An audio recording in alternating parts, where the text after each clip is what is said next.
폭우가 쏟아지는 서울의 밤거리는 마치 거대한 짐승이 울부짖는 듯한 소음으로 가득 차 있었고, 그 속을 질주하는 검은색 세단 한 대는 위태로운 불빛을 내뿜으며 어둠을 가르고 있었다. 한서윤은 떨리는 손으로 핸들을 꽉 잡은 채 백미러를 통해 뒤따라오는 차량들의 헤드라이트 불빛을 신경질적으로 확인했다. 그녀의 몸을 감싸고 있는 최고급 실크 드레스는 빗물과 진흙으로 얼룩져 엉망이 되었고, 한때 우아함을 자랑했던 화려한 베일은 이미 찢겨져 조수석 구석에 처박힌 지 오래였다.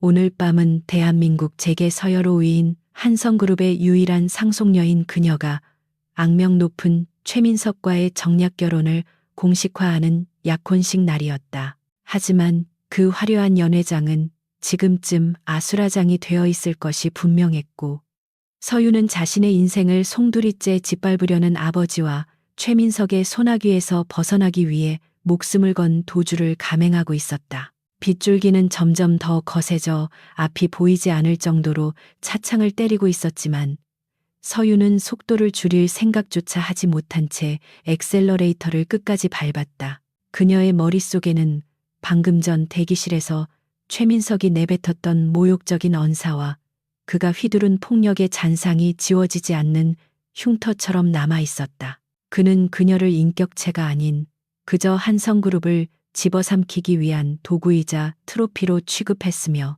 결혼 후 그녀가 겪게 될 삶이 지옥과 다름없을 것임을 예고했다. 서유는 그 순간 결심했다. 차라리 길바닥에서 죽는 한이 있더라도 그 악마 같은 남자의 아내가 되어 평생을 꼭두각시로 살지는 않겠다고 맹세했다. 그녀의 심장은 공포와 분노로 인해 터질 듯이 뛰고 있었지만, 눈동자만큼은 그 어느 때보다 차갑고 결연한 빛을 띠고 있었다. 도심을 벗어난 차량은 내비게이션조차 제대로 인식하지 못하는 낡고 허름한 변두리 지역으로 접어들고 있었고, 도로의 상태는 급격히 나빠져 차체는 덜컹거리며 비명을 질렀다. 이곳은 서울의 화려한 야경 뒤에 철저히 가려진 빈민가, 일명 그림자 구역이라 불리는 곳으로 재개발이 멈춘 채 버려진 공장들과 무너져가는 판잣집들이 즐비한 우범지대였다. 서유는 이곳이라면 최민석의 감시망이나 아버지의 사설 경호원들도 쉽게 접근하지 못할 것이라는 막연한 희망을 품고 핸들을 꺾었다. 하지만 고급 세단의 낮은 차체는 울퉁불퉁한 비포장 도로를 견디지 못하고 굉음을 내며 멈춰섰고, 엔진룸에서는 희뿌연 연기가 피어오르기 시작했다. 서유는 욕설을 내뱉으며 차문을 열고 밖으로 뛰쳐나왔고, 차가운 빗물이 순식간에 그녀의 전신을 적셨다. 진흙탕에 발이 빠지고 날카로운 돌멩이가 얇은 구두 밑창을 뚫고 들어오는 고통이 느껴졌지만, 서유는 멈추지 않고 어둠 속으로 달리기 시작했다. 멀리서 들려오는 사이렌 소리와 추격자들의 차량 엔진 소리가 점점 가까워지고 있었기에 그녀에게는 지체할 시간이 1초도 없었다. 화려한 드레스 자락을 거칠게 찢어 무릎 위로 묶은 그녀는 폐허가 된 건물들 사이에 좁은 골목길로 몸을 숨기며 숨을 헐떡이면서도 주변을 살폈다. 이곳은 문명과는 동떨어진 듯한 삭막한 풍경이었고, 거리 곳곳에는 버려진 가전제품과 쓰레기 더미가 산을 이루고 있어 썩은 악취가 진동했다. 하지만 아이러니하게도 그 악취와 지저분함이 지금 이 순간 서윤에게는 유일한 안식처이자 방패막이가 되어주고 있었다. 얼마나 달렸을까? 서윤의 눈앞에 희미한 불빛이 새어나오는 낡은 정비소 하나가 나타났는데, 간판은 녹이 슬어 글씨를 알아보기 힘들었지만 셔터가 반쯤 열려 있었다. 그녀는 본능적으로 그곳이 자신이 숨을 수 있는 유일한 장소임을 직감하고 망설임 없이 셔터 밑으로 몸을 숙여 안으로 들어갔다. 정비소 안은 밖보다 조금 따뜻했지만 기름 냄새와 쇠 냄새가 섞여 코를 찔렀고, 천장에 매달린 낡은 전구 하나가 위태롭게 흔들리며 내부를 비추고 있었다. 그곳에는 각종 공구와 자동차 부품들이 어지럽게 널려 있었고, 한쪽 구석에는 수리가 덜 된 오토바이 한 대가 세워져 있었다. 그리고 그 옆에는 한 남자가 등을 돌린 채 작업에 몰두하고 있었다. 그 남자는 낡고 기름때가 잔뜩 묻은 작업복을 입고 있었지만 등 뒤로 보이는 넓은 어깨와 탄탄한 근육은 그가 단순한 정비공이 아님을 짐작하게 했다. 서윤은 거친 숨을 몰아쉬며 인기척을 냈고 남자는 천천히 고개를 돌려 그녀를 바라보았는데 그의 눈빛은 놀라울 정도로 차분하고 깊었다. 강진우, 이 빈민가에서 가장 가난하고 별 볼 일 없는 정비공으로 알려진 남자였다. 하지만 서윤과 눈이 마주친 순간 진우의 눈동자 속에는 당황스러움 대신 날카로운 관찰력이 스쳐 지나갔다. 빗물에 젖어 덜덜 떨고 있는 찢어진 웨딩드레스를 입은 여자가 자신의 작업장에 난입했음에도 불구하고 그는 손에 든 스패너를 내려놓지 않은 채 묵묵히 그녀를 응시할 뿐이었다. 도와주세요. 숨을 곳이 필요해요. 서윤은 자존심을 모두 내려놓고 갈라진 목소리로 애원하듯 말하며 밖에서 들려오는 차량 소리에 흠칫 놀라 뒷걸음질 쳤다. 진우는 여전히 아무런 대꾸 없이 그녀의 발끝에서부터 얼굴까지 천천히 훑어보았는데 그 시선은 무례하다기보다는 마치 물건의 가치를 감정하는 듯한 분석적인 느낌을 주었다. 그는 천천히 장갑을 벗어 작업대 위에 던져놓고는 헝클어진 머리카락을 쓸어 넘기며 낮은 목소리로 입을 열었다. 여기는 귀한 아가씨가 숨바꼭질을 할 만한 곳이 아닙니다. 나가시죠. 그의 거절은 단호했고 목소리에는 냉정함이 서려 있었다. 서윤은 절망감을 느꼈지만 이대로 나가면 최민석의 부하들에게 끌려가 끔찍한 꼴을 당할 것이 뻔했기에 물러설 수 없었다. 돈은 얼마든지 드릴게요.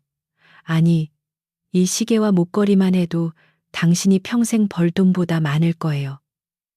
제발 오늘 밤만이라도 숨겨주세요.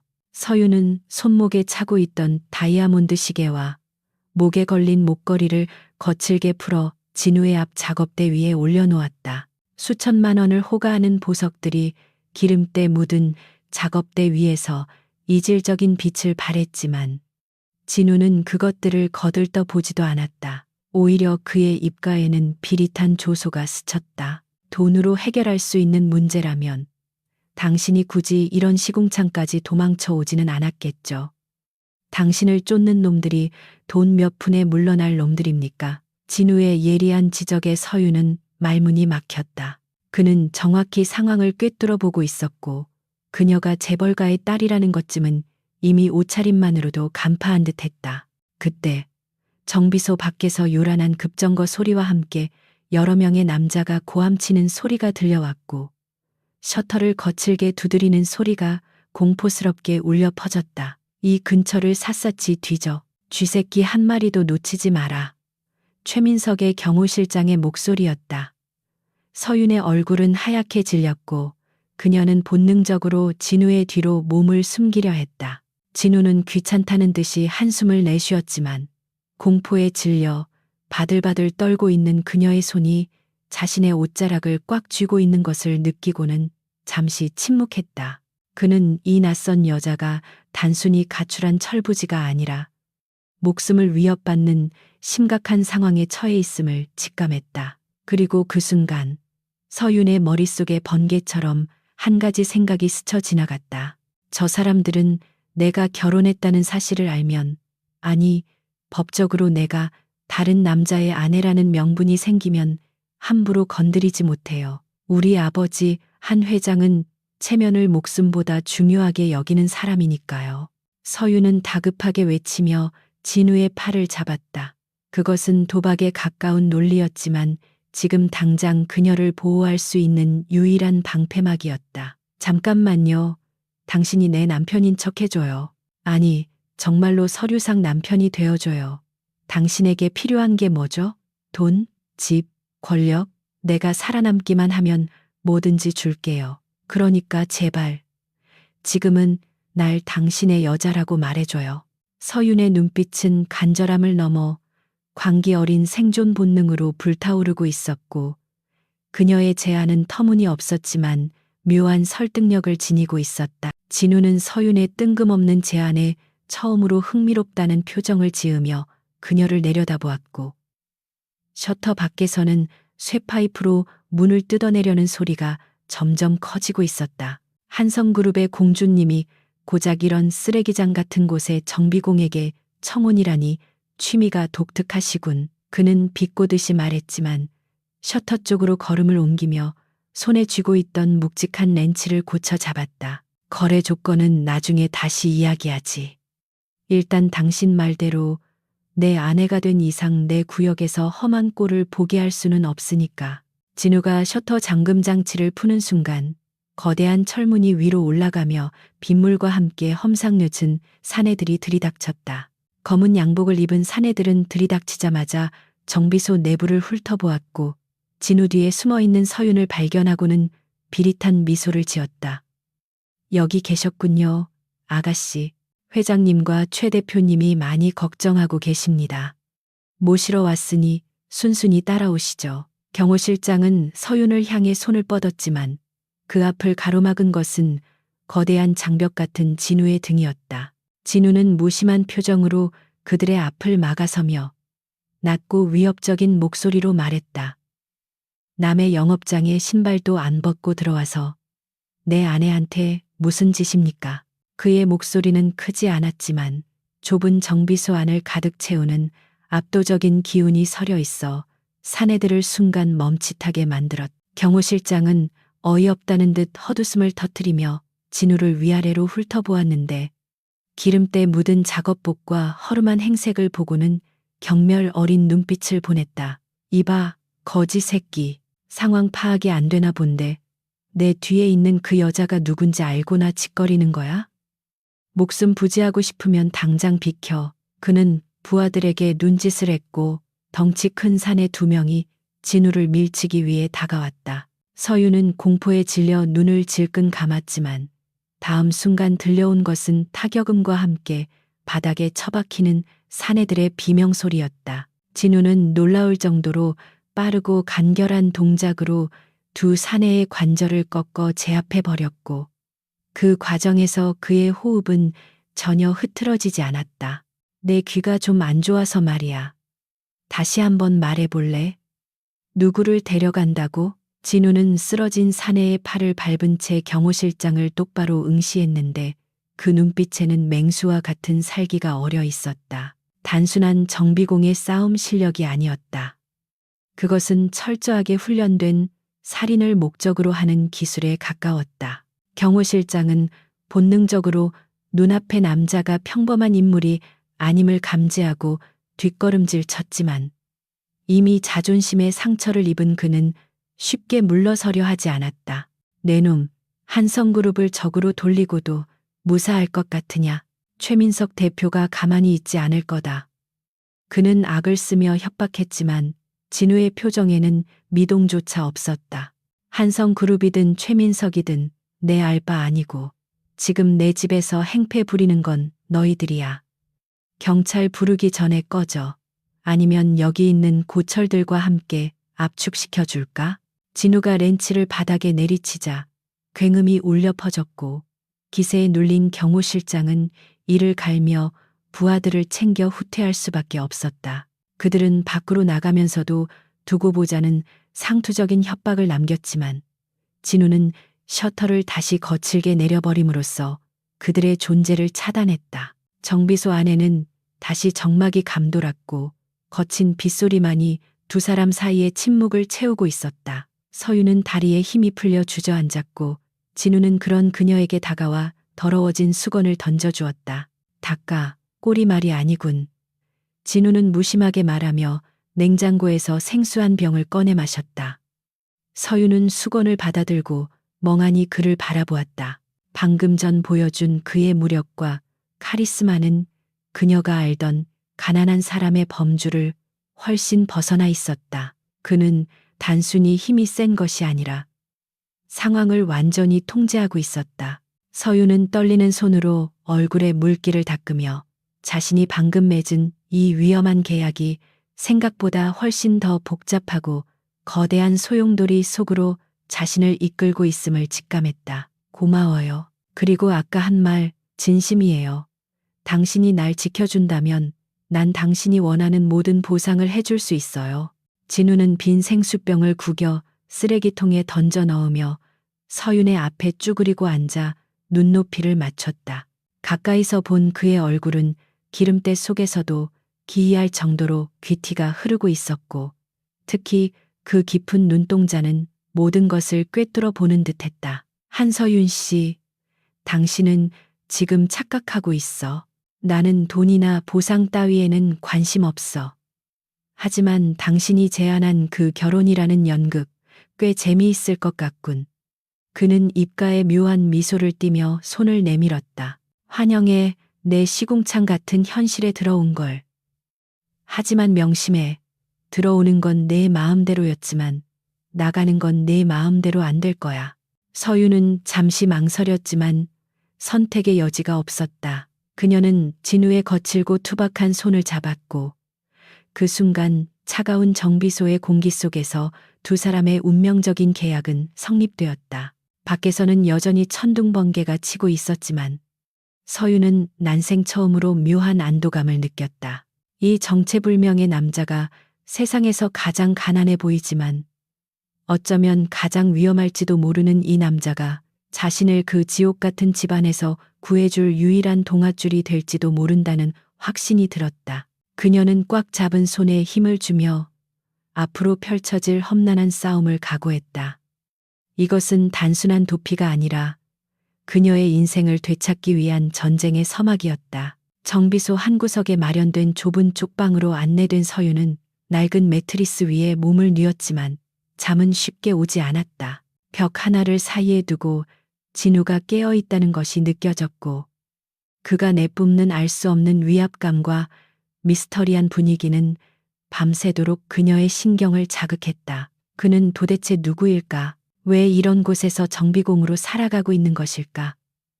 그리고 아까 보여준 그 압도적인 무력은 어디서 나온 것일까? 수많은 의문이 꼬리에 꼬리를 물었지만 서유는 피로에 못 이겨 서서히 눈을 감았다. 내일 아침이 밝으면 그녀는 이제 재벌가 상속녀가 아닌 빈민가 정비공의 아내로서 새로운 연기를 시작해야만 했다. 그리고 그 연극의 끝에 무엇이 기다리고 있을지는 아무도 알 수 없었다. 진우는 서윤이 잠든 것을 확인하고 조용히 정비소에 불을 껐다.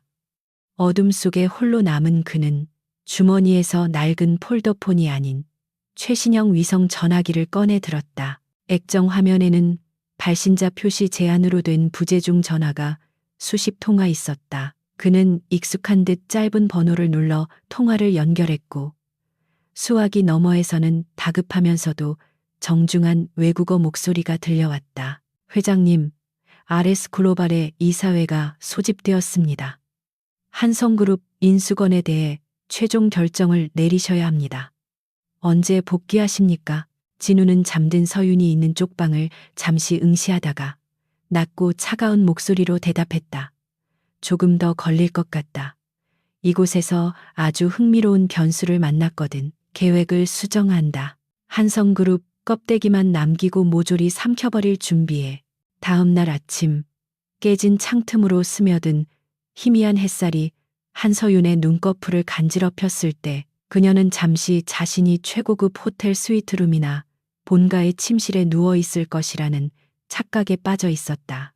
하지만 코끝을 찌르는 퀴퀴한 곰팡이 냄새와 등 아래로 전해지는 딱딱한 매트리스의 감촉이 곧 그녀를 비루한 현실로 거칠게 끌어당겼다. 눈을 뜬 서유는 낯선 천장의 얼룩진 벽지를 바라보며 지난밤의 기억을 더듬었고 자신이 정비소 한 구석의 쪽방에 있다는 사실을 자각하자마자 몸을 일으켰다. 온몸의 근육이 비명을 질러댔고 발바닥에는 지난밤 맨발로 도망치며 생긴 상처들이 욱신거리는 통증을 보내오고 있었지만 그녀는 약한 소리를 낼 여유조차 없었다. 이곳은 그녀가 평생 살아온 온실과는 차원이 다른 생존 본능만이 지배하는 야생의 세계였기 때문이다. 서윤이 무거운 몸을 이끌고 쪽방 밖으로 나왔을 때 정비소 안은 이미 활기찬 아침의 소음으로 채워져 있었고 강진우는 벌써 작업을 시작한 상태였다. 그는 낡은 라디오에서 흘러나오는 뉴스 소리를 배경음 삼아 분해된 엔진 부품들을 능숙하게 조립하고 있었는데 그 모습은 마치 정교한 예술가가 조각을 하는 듯한 착각을 불러일으킬 정도로 집중력 있어 보였다. 진우는 인기척을 느끼고 고개를 돌려 서윤을 바라보았는데 그의 표정은 어젯밤과 다를 바 없이 무미건조했다. 그는 턱짓으로 작업대 위에 놓인 검은 비닐봉지를 가리키며 무심하게 말했다. 갈아입어. 그 꼴로 돌아다니면 동네 사람들 다 불러 모으는 꼴이 될 테니까. 새벽 시장에서 대충 사온 거니 사이즈가 맞을지는 모르겠군. 서유는 쭈뼛거리며 비닐봉지를 열어보았는데 그 안에는 시장에서 흔히 볼 수 있는 헐렁한 티셔츠와 통이 넓은 바지, 그리고 싸구려 운동화가 들어있었다. 평소라면 거들떠보지도 않았을 옷들이었지만 지금 그녀에게는 수천만 원짜리 명품 드레스보다 훨씬 더 절실하고 귀한 갑옷이나 다름없었다. 그녀는 쪽방으로 돌아가 찢어지고 더러워진 웨딩드레스를 벗어던지고 진우가 사온 옷으로 갈아입었는데 거울 속에 비친 자신의 모습은 영락없는 빈민가 주민이었다. 화려했던 재벌가 상속녀의 흔적은 온데간데 없고 피로에 찌든 창백한 얼굴과 헝클어진 머리카락을 한 여자가 서 있을 뿐이었다. 서유는 묘한 상실감과 동시에 이제야 비로소 누구의 눈에도 띄지 않고 숨을 수 있게 되었다는 안도감을 느꼈다. 옷을 갈아입고 나온 서윤을 본 진우는 잠시 작업을 멈추고 그녀를 훑어보더니 짧게 고개를 끄덕이며 만족스럽다는 듯한 반응을 보였다. 이제 좀 사람 같군. 밥이나 먹자고. 그는 구석에 있는 낡은 테이블로 그녀를 불렀고 그 위에는 김이 모락모락 나는 인스턴트 라면 2그릇과 단무지 몇 조각이 놓여 있었다. 서유는 태어나서 처음 먹어보는 인스턴트 음식 냄새에 묘한 거부감과 허기를 동시에 느꼈지만 생존을 위해 젓가락을 들었다. 그런데 맞은편에 앉은 진우가 음식을 먹는 모습이 그녀의 시선을 사로잡았다. 그는 분명 허름한 작업복을 입고 싸구려 라면을 먹고 있었지만 젓가락을 쥐는 손 모양이나 음식을 입으로 가져가는 동작 하나하나에 배어있는 절제된 우아함은 숨길 수 없었다. 더욱 기이한 것은 그가 식사를 하면서 읽고 있는 두꺼운 책이었는데 겉표지는 낡아 빠져 있었지만 펼쳐진 페이지에는 독일어로 된 난해한 경제 용어들이 빼곡하게 적혀 있었다. 서유는 경영 수업을 받으며 독일어를 익혔기에 그 책이 고전 경제학자 슌페터의 경제 발전의 이론 원서임을 단번에 알아볼 수 있었다. 빈민가 정비공이 아침 식사를 하며 읽기에는 너무나도 이질적인 서적이었다. 그 책, 독일어 원서 아닌가요? 당신 독일어를 할 줄 아는 거예요? 서윤이 의구심 가득한 눈빛으로 묻자 진우는 젓가락질을 멈추고 천천히 고개를 들어 그녀를 바라보았다. 그의 눈동자에는 순간 당황스러움 대신 귀찮다는 듯한 권태로움이 스쳐 지나갔다. 그냥 그림이 멋있어서 보는 거야. 글씨가 많으면 수면제 대신 쓰기도 좋고 이 동네 헌책방에서는 이런 걸 택감값에 팔거든. 진우는 무심하게 대꾸하며 책을 덮어버렸지만 서유는 그가 방금 전까지 책의 내용에 깊이 몰입해 있었다는 것을 알고 있었다. 페이지 귀퉁이에는 만년필로 적은 듯한 메모들이 아주 작고 정갈한 필체로 남겨져 있었는데 그것은 단순히 택감으로 쓰는 책에 할 만한 낙서가 아니었다. 서윤의 머릿속에서 강진우라는 남자에 대한 의문 부호가 점점 더 커져갔다. 그는 단순히 힘이 센 싸움꾼이 아니라 지적인 무언가를 감추고 있는 인물임이 분명했다. 하지만 진우는 더 이상의 질문을 차단하려는 듯 라면 국물을 들이켜고는 자리에서 일어났다. 한편 서울 중심부의 한성그룹 본사 회의실은 마치 폭탄이 터진 듯한 침묵과 긴장감에 휩싸여 있었다. 한 회장은 사색이 된 얼굴로 상석에 앉아 있었고 그 맞은편에는 최민석이 분노를 참지 못하고 크리스털 잿더리를 바닥에 집어던지며 고함을 지르고 있었다. 약혼녀 하나 간수 못해서 결혼식 전날 밤에 도망치게 만들어? 이게 한성그룹이 말하는 파트너십입니까? 최민석의 고함 소리에 임원들은 고개를 숙인 채 벌벌 떨고 있었고 바닥에 흩어진 유리 조각들은 마치 깨져버린 두 기업 간의 신뢰를 상징하는 듯했다. 서윤의 도주는 단순히 개인적인 스캔들을 넘어 두 그룹 간의 합병을 통한 거대 자본의 이동을 가로막는 치명적인 장애물이 되어버린 것이다. 한 회장은 떨리는 목소리로 변명을 늘어놓으려 했지만 최민석은 그 말을 거칠게 끊으며 책상을 내리쳤다. 변명은 필요 없습니다. 당장 경찰력을 총동원하든 뒷골목 깡패들을 풀든 해서 서윤이를 찾아내세요. 내일까지 내 눈앞에 데려오지 못하면 합병은 없던 일이 될 것이고 한성그룹에 대한 자금 지원도 전면 중단할 겁니다. 최민석의 눈은 붉게 충혈되어 있었고 그것은 잃어버린 약혼녀에 대한 걱정이 아니라 자신의 소유물을 빼앗긴 것에 대한 집착과 분노였다. 그는 서윤이 제 발로 돌아오지 않는다면 그녀의 다리를 부러뜨려서라도 결혼식장에 앉혀놓을 작정이었다. 회의실 밖으로 나가는 최민석의 뒷모습을 보며 한 회장은 깊은 한숨을 내쉬었지만 이미 주사위는 던져진 상태였다.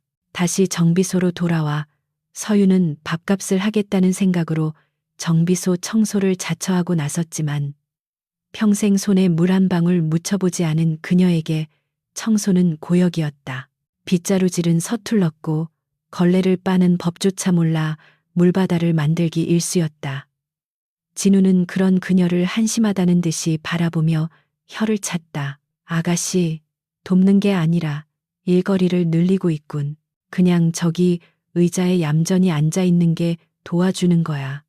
그의 타박에 서윤은 자존심이 상해 입술을 깨물었지만 반박할 수가 없었다. 바로 그때 굉음을 내며 튜닝된 스포츠카 한 대가 정비소 안으로 거칠게 들어왔고 차에서 내린 건달풍의 남자 두 명이 껌을 씹으며 진우에게 다가왔다. 어이, 강 사장. 지난번에 고친 엔진이 또 말썽이야. 이거 덤탱이 씌운 거 아니야? 수리비 환불해줘. 아니면 위로금이라도 내놓든가. 남자들은 명백히 시비를 걸고 있었고 그들의 목적은 수리가 아니라 돈을 뜯어내는 것이었다. 진우는 묵묵히 스패너를 닦으며 그들을 무시하려 했지만 남자 중 하나가 진우의 멱살을 잡으려 들었다. 그 순간 구석에 있던 서윤이 벌떡 일어나 그들 앞으로 걸어나갔다. 그녀의 옷차림은 남루했지만 그 눈빛과 말투만큼은 한성그룹의 임원 회의를 주재하던 냉철한 경영인의 것이었다. 자동차 관리법 제58조에 따르면 수리 후 동일 부위 고장은 30일 이내에 무상 수리가 원칙입니다. 하지만 당신들 차량의 배기음을 들어보니 엔진 문제가 아니라 불법 개조한 머플러 때문에 출력이 저하된 거군요. 건달들은 갑작스러운 서윤의 등장과 전문적인 지적에 당황하여 멍하니 그녀를 바라보았다. 서윤은 그 틈을 놓치지 않고 차가운 목소리로 쏘아붙였다. 불법 구조 변경은 1년 이하의 징역 또는 1천만 원 이하의 벌금형입니다. 환불을 원하시면 경찰을 불러서 과실 여부를 따져볼까요? 아니면 조용히 나가시겠습니까? 그녀의 논리 정연하고 위압적인 태도의 건달들은 기가 질린 듯 서로 눈치를 보더니 욕설을 중얼거리며 차를 타고 도망치듯 사라졌다. 서윤은 그제야 긴장이 풀린 듯 깊은 숨을 내쉬었고 뒤를 돌아보자 진우가 팔짱을 낀 채 흥미롭다는 표정으로 그녀를 바라보고 있었다. 제법인데? 청소보다는 그쪽 입담이 훨씬 쓸만하군. 진우의 입가에는 처음으로 조소가 섞이지 않은 옅은 미소가 걸려 있었다. 그는 서윤이 단순히 보호받아야 할 연약한 존재가 아니라 날카로운 발톱을 숨기고 있는 맹수일지도 모른다는 사실을 인지하기 시작했다. 서윤 역시 으쓱해하며 대답했다. 내가 말했잖아요. 밥값은 한다고. 그리고 당신이 싸움을 잘하는 건 알지만 매번 주먹으로 해결할 수는 없잖아요. 우린 이제 파트너니까요. 두 사람 사이에는 미묘한 기류가 흘렀고 그것은 처음 만났을 때의 경계심과는 다른 일종의 동지애와 비슷한 감정이었다. 그날 밤 서유는 목이 말라 잠에서 깨어 정비소 사무실로 향했는데 문틈으로 희미한 불빛이 새어나오고 있었다. 호기심에 조용히 문을 열고 들여다본 그녀는 놀라운 광경을 목격했다. 낡은 책상 위에는 정비소와는 어울리지 않는 최신형 노트북 세대가 켜져 있었고, 모니터 화면에는 복잡한 주식 차트와 글로벌 환율 그래프, 그리고 암호화된 데이터들이 실시간으로 쏟아지고 있었다. 진우는 낮에 작업복 차림이 아닌 편안한 셔츠를 입고 있었지만, 그가 키보드를 두드리는 손놀림과 모니터를 응시하는 눈빛은 낮에 보았던 정비공의 모습이 아니었다. 그는 마치 전 세계의 자본을 지휘하는 마에스트로처럼 보였다. 서유는 숨을 죽이고 화면을 자세히 들여다보았는데 그중 하나의 모니터에 떠 있는 로고가 그녀의 눈을 의심케 했다. RS 글로벌.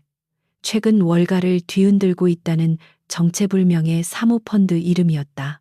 그리고 그 옆에는 한성그룹과 최민석의 회사인 태진건설의 주가 변동 추이가 정밀하게 분석되어 있었다. 서유는 자신도 모르게 작은 탄성을 내뱉었고 그 소리를 들은 진우는 번개같이 노트북 화면을 덮으며 날카롭게 고개를 돌렸다. 어둠 속에서 두 사람의 시선이 얽혔고 팽팽한 긴장감이 사무실 안을 가득 채웠다. 서유는 떨리는 목소리로 물었다. 당신 도대체 누구예요? 그냥 정비공이 아니죠? 진우는 천천히 자리에서 일어나 서윤에게 다가왔는데 그림자에 가려진 그의 얼굴은 그 어느 때보다 위협적이고 비밀스러웠다. 그는 서윤을 벽으로 몰아붙이며 낮게 속삭였다. 너무 많은 걸 알려고 하지 마. 그게 당신 수명에 좋아. 나는 그냥 빚 많은 정비공이고 당신은 가출한 빚쟁이 아내야. 당분간은 그 설정에 충실하는 게 서로에게 이로울 거야. 그의 경고는 차가웠지만 서유는 그 이면에 감춰진 거대한 힘을 느낄 수 있었다. 그는 한성그룹의 위기를 단순히 지켜보는 방관자가 아니라 어쩌면 그 판을 흔들고 있는 플레이어일지도 모른다는 직감이 그녀의 뇌리를 스쳤다. 서유는 물러서지 않고 그의 눈을 똑바로 응시하며 말했다. 아니요, 난 알아야겠어요. 내 운명이 걸린 문제니까. 당신이 에이레스와 관련이 있다면, 아니, 당신이 에이레스 그 자체라면 우린 생각보다 훨씬 더 좋은 파트너가 될 수 있어요. 그녀의 도발적인 제안에 진우의 눈빛이 흔들렸다. 그는 잠시 침묵을 지키다 피고스며 한 발짝 뒤로 물러섰다. 겁없는 여자군. 호랑이 굴에 들어와서 호랑이 등을 타겠다니. 좋아. 하지만 감당할 수 있겠어? 내가 쥐고 있는 패가 당신 아버지와 그 약혼자를 파멸시킬 수도 있는데. 진우의 말은 확인 사살이나 다름없었다. 그 순간 서유는 깨달았다. 자신이 도망쳐 온 곳이 지옥이었다면 이곳은 그 지옥을 무너뜨릴 폭탄이 제조되고 있는 화약고라는 것을, 그리고 눈앞에 이 남자가 그 기폭장치를 쥐고 있다는 것을. 상관없어요. 그들은 이미 나를 버렸으니까. 나를 지옥에서 꺼내줄 수만 있다면 그 대가가 파멸이라도 기꺼이 치르겠어요. 서윤의 대답은 단호했고 진우는 그런 그녀에게서 묘한 매력을 느꼈다.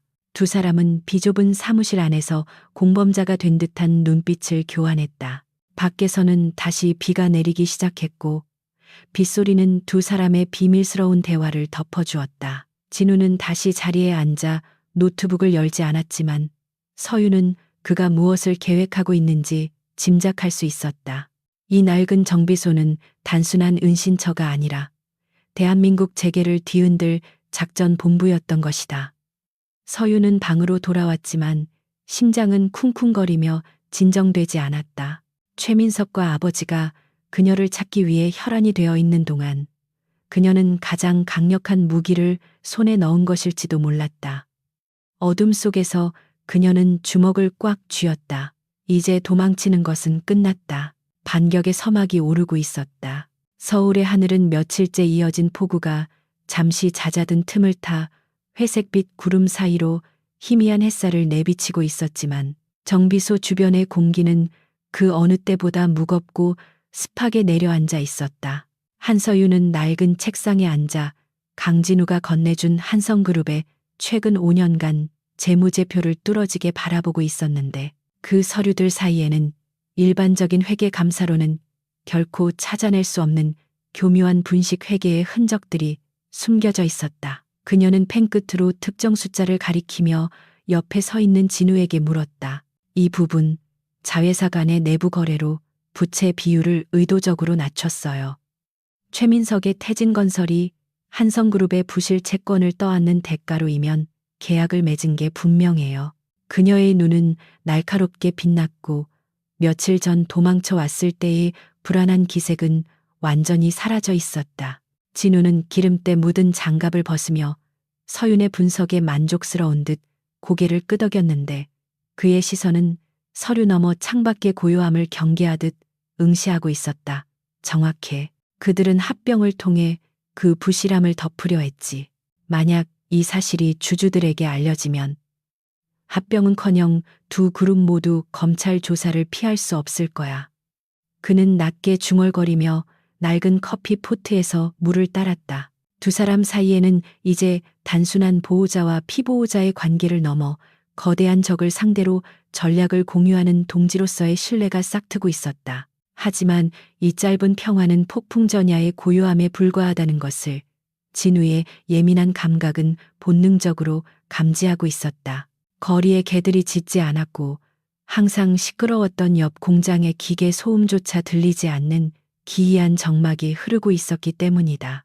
그 순간 찢어질 듯한 굉음과 함께 정비소 앞 비포장 도로에 흙먼지가 거대하게 피어올랐고 검은색 최고급 세단 수십 대가 마치 군대처럼 열을 지어 정비소를 포위했다. 차량의 문이 일제히 열리며 검은 양복을 입은 건장한 사내들이 쏟아져 나왔고 그들은 손에 쇠파이프와 야구방망이를 든 채 살기등등한 표정으로 입구를 봉쇄했다. 서윤은 공포에 질려 자리에서 벌떡 일어났고 진우는 침착하게 그녀를 자신의 등 뒤로 숨기며 셔터 쪽을 응시했다. 무리들 사이가 갈라지며 흠잡을 데 없이 완벽한 슈트를 입은 최민석이 구두굽 소리를 울리며 천천히 걸어 들어왔다. 그의 얼굴에는 잔인한 미소와 함께 먹잇감을 찾은 맹수의 희열이 서려 있었다. 꼭꼭 숨어라 머리카락 보일라 했더니 정말 이런 시궁창에 처박혀 있었을 줄이야. 최민석은 코를 막는 신압을 하며 정비소 내부를 경멸 어린 시선으로 훑어보았고 그의 시선이 서윤에게 머물자 미소는 더욱 비틀어졌다. 한서윤, 꼴이 그게 뭐냐? 시장 바닥에서 구걸하는 거지라 해도 믿겠어. 내 약혼녀가 이런 곳에서 뒹굴고 있다는 게 알려지면 내 체면이 뭐가 되겠나. 그는 서윤의 싸구려 티셔츠와 낡은 운동화를 보며 혀를 찼지만 그 눈빛 속에는 소유물을 더럽힌 것에 대한 분노가 이글거리고 있었다. 서윤은 입술을 깨물며 최민석을 노려보았지만 압도적인 숫자의 폭력배들 앞에서 몸이 떨리는 것은 어쩔 수 없었다. 진우는 무심한 표정으로 스패너를 작업대 위에 내려놓으며 최민석의 앞을 가로막았다. 남의 영업장에 허락도 없이 떼거리로 몰려와서 행패 부리는 건 여전하군. 볼 일이 있으면 밖에서 이야기하시지. 진우의 목소리는 차분했지만 그 안에는 물러서지 않겠다는 단호함이 담겨 있었다. 최민석은 기가 차다는 듯이 웃음을 터뜨리며 진우에게 다가갔다. 이 새끼는 또 뭐야? 아, 며칠 전 우리 경호 실장을 내쫓았다는 그 건방진 정비공인가. 주제 파악 못하고 남의 여자 끼고 도는 놈이? 최민석은 진우의 가슴팍을 손가락으로 쿡쿡 찌르며 조롱했고 주변의 부하들은 킬킬거렸다. 진우는 최민석의 손가락을 쳐내지 않고 그저 차가운 눈으로 내려다볼 뿐이었다. 지금 여기서 그가 무력을 사용해 이들을 제압하는 것은 어렵지 않은 일이었다. 하지만 그렇게 된다면 그는 단순한 폭행범으로 수배될 것이고 서윤을 합법적으로 보호할 명분도 한성그룹을 무너뜨릴 치밀한 계획도 모두 물거품이 될 위험이 있었다. 그는 지금 맹수의 발톱을 숨기고 인내해야 할 때임을 뼈저리게 알고 있었다. 당신 여자라고? 이 여자는 내 아내야. 법적인 절차는 아직이지만 내 보호 아래 있는 사람이다. 진우의 말에 최민석의 표정이 일순간 굳어지더니 곧바로 폭발적인 분노로 바뀌었다. 아내, 미친 새끼가 돌았나. 최민석의 주먹이 진우의 얼굴을 강타했고 둔탁한 소리와 함께 진우의 고개가 돌아갔다. 입안이 터져 피비린내가 진동했지만 진우는 비틀거리지 않고 다시 고개를 돌려 최민석을 똑바로 응시했다. 그 눈빛에는 고통 대신 서늘한 경멸이 담겨 있어 최민석을 더욱 자극했다. 죽여버려. 이 건방진 새끼가 다시는 입도 뻥긋 못하게 만들어. 최민석의 고함과 동시에 경호원들이 벌떼처럼 달려들어 진우를 둘러쌌다. 서유는 비명을 지르며 말리려 했지만 다른 경호원들에 의해 양팔이 붙잡혀 꼼짝할 수 없었다. 무자비한 폭력이 시작되었다. 쇠파이프와 군화발이 진우의 몸으로 쏟아졌지만 그는 놀랍게도 반격하지 않았다. 급소를 피해 몸을 웅크린 채 묵묵히 그 모든 타격을 견뎌내고 있었다. 서유는 그가 며칠 전 보여주었던 압도적인 무력을 기억하고 있었기에 그가 왜 맞고만 있는지 이해할 수 없어 더욱 고통스러웠다. 하지마, 제발 그만해요. 진우 씨, 왜 가만히 있어요? 피해요, 제발. 서윤의 절규가 정비소 안에 울려 퍼졌지만 진우는 신음소리 하나 내지 않고 이를 악물고 버텼다. 그는 속으로 냉철하게 계산하고 있었다. 지금 흐르는 잎이 한 방울 한 방울이 나중에 최민석과 한성그룹을 법적으로 그리고 도덕적으로 매장시킬 결정적인 증거이자 명분이 될 것임을. 한참의 구타 끝에 진우가 피투성이가 되어 바닥에 쓰러지자 최민석은 손을 들어 부하들을 멈춰 세웠다. 그는 헐떡이는 숨을 고르며 쓰러진 진우의 머리채를 잡고 들어 올렸다. 봐라, 한서윤, 네가 선택한 남자의 꼴을. 돈도 없고 백도 없고 힘도 없는 주제에 객기만 부리는 쓰레기의 말로다. 최민석은 진우의 얼굴에 침을 뱉으며 비웃었다. 진우의 한쪽 눈은 퉁퉁 부어오르고 입가에서는 붉은 피가 뚝뚝 떨어지고 있었지만 그 살아있는 눈동자만큼은 여전히 최민석을 꿰뚫고 있었다. 그것은 패배자의 눈빛이 아니라 적의 목덜미를 물기 위해 기회를 엿보는 늑대의 눈빛이었다. 최민석은 그 눈빛이 거슬려 다시 한번 발길질을 하려 했지만 서윤이 악을 쓰며 소리쳤다. 그만해, 내가 갈게, 따라갈 테니까 제발 그 사람은 건드리지 마. 서윤은 붙잡힌 팔을 뿌리치려 발버둥치며 울부짖었다. 최민석은 흥미롭다는 듯이 동작을 멈추고 서윤에게 다가갔다. 오, 이제야 말이 좀 통하는군. 하지만 그냥 가는 건 재미없지. 네가 저놈을 살리고 싶다면 내 발밑에 무릎 꿇고 빌어라. 다시는 도망치지 않겠다고, 주인님 말씀 잘 듣는 개가 되겠다고 맹세해. 최민석의 잔인한 요구에 정비소 안에는 숨막히는 침묵이 흘렀다. 진우는 부어오른 눈으로 서윤을 바라보며 힘겹게 고개를 저었다. 하지마, 그럴 필요 없어. 그의 눈빛은 그렇게 말하고 있었지만 입 밖으로 소리가 나오지 않았다. 서윤은 피투성이가 된 진우와 거만한 표정의 최민석을 번갈아 바라보았다. 그녀의 자존심, 한성그룹 상속녀로서의 고고함은 지금 이 순간 아무런 쓸모가 없었다. 오직 저 남자를, 자신을 위해 아무런 대가 없이 피를 흘리고 있는 저 사람을 살려야 한다는 생각뿐이었다. 서윤은 천천히 다리를 굽혔다. 차가운 시멘트 바닥에 무릎이 닿는 순간 그녀의 눈에서는 뜨거운 눈물이 뺨을 타고 흘러내렸다. 잘못했어요. 다시는 도망치지 않을게요. 그러니까 제발 그 사람은 내버려 두세요. 서윤은 치욕감에 몸을 떨면서도 또렷하게 말했다. 최민석은 만족감에 젖어 광소하며 그녀의 머리를 쓰다듬었다. 진작 그럴 것이지. 아주 보기 좋아. 그는 서윤을 거칠게 일으켜 세우며 부하들에게 명령했다. 데려가. 그리고 이 거지 소굴은 싹 다 밀어버려. 다시는 여기서 장사질 못하게. 최민석은 쓰러진 진우를 한 번 더 비웃으며 발로 툭 차고는 뒤도 돌아보지 않고 밖으로 나갔다. 서윤은 경호원들에게 끌려가면서도 끝까지 고개를 돌려 진우를 바라보았다. 흙투성이가 된 채 쓰러져 있는 그의 모습이 시야에서 멀어질 때 그녀는 마음속으로 피해 맹세를 했다. 반드시 돌아올게. 그리고 이 치욕을 1000배, 10,000배로 갚아줄게. 기다려요, 진우 씨. 그녀가 탄 차가 멀어지자 정비소에는 다시 파괴의 소음이 울려 퍼졌다. 남은 경호원들은 진우가 애지중지하던 공구들과 설비들을 닥치는 대로 부수고 기름통을 엎어 불을 붙일 기세로 난동을 부린 뒤 유유히 사라졌다. 모든 소음이 사라지고 빗소리만이 다시 정비소를 채울 때까지 진우는 미동도 하지 않고 누워 있었다. 부서진 집기들 사이로 빗물이 들이치고 그의 피와 기름이 섞여 바닥을 검붉게 물들였다. 하지만 잠시 후 죽은 듯이 누워있던 진우의 손가락이 천천히 움직였다. 그는 고통을 삼키며 상체를 일으켰고 찢어진 입술 사이로 핏물을 뱉어냈다. 그의 표정에서는 방금 전까지의 무력감은 온데간데 없고 지옥에서 기어 올라온 악기와도 같은 서늘한 살기만이 감돌고 있었다.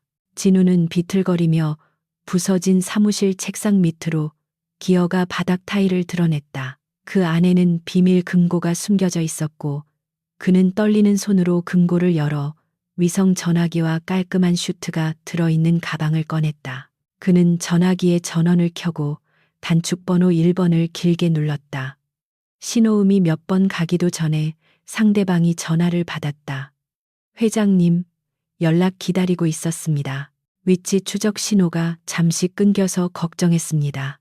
수화기 너머에서 들려오는 목소리는 다급함과 경외심이 섞여 있었다.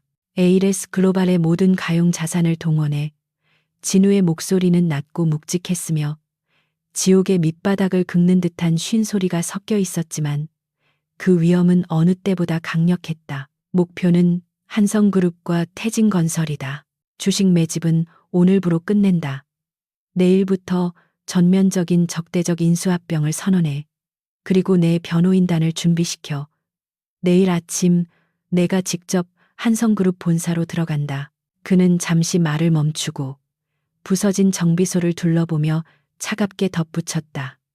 강진우라는 이름의 가난한 정비공은 오늘 밤 죽었다. 이제 그들이 누구를 건드렸는지 뼈저리게 후회하게 만들어주지. 진우는 전화를 끊고 비틀거리는 몸을 이끌고 욕실로 향했다. 깨진 거울 속에 비친 자신의 얼굴은 엉망이었지만 눈동자만큼은 푸르게 타오르고 있었다. 그는 샤워기를 틀어 쏟아지는 찬물을 맞으며 몸에 묻은 피와 기름때를 씻어냈다. 검붉은 물이 배수구로 빠져나가는 것을 보며 그는 맹세했다. 서윤이 겪은 굴욕, 자신이 당한 모욕, 그리고 이 썩어빠진 재벌들의 오만함을 그들이 가장 사랑하는 돈과 권력으로 철저히 짓밟아주겠다고 그는 젖은 몸을 닦고 가방에서 꺼낸 최고급 맞춤 정장을 입기 시작했다. 흰 셔츠에 단추를 채우고 넥타이를 매는 그의 손길은 정교하고 흐트러짐이 없었다.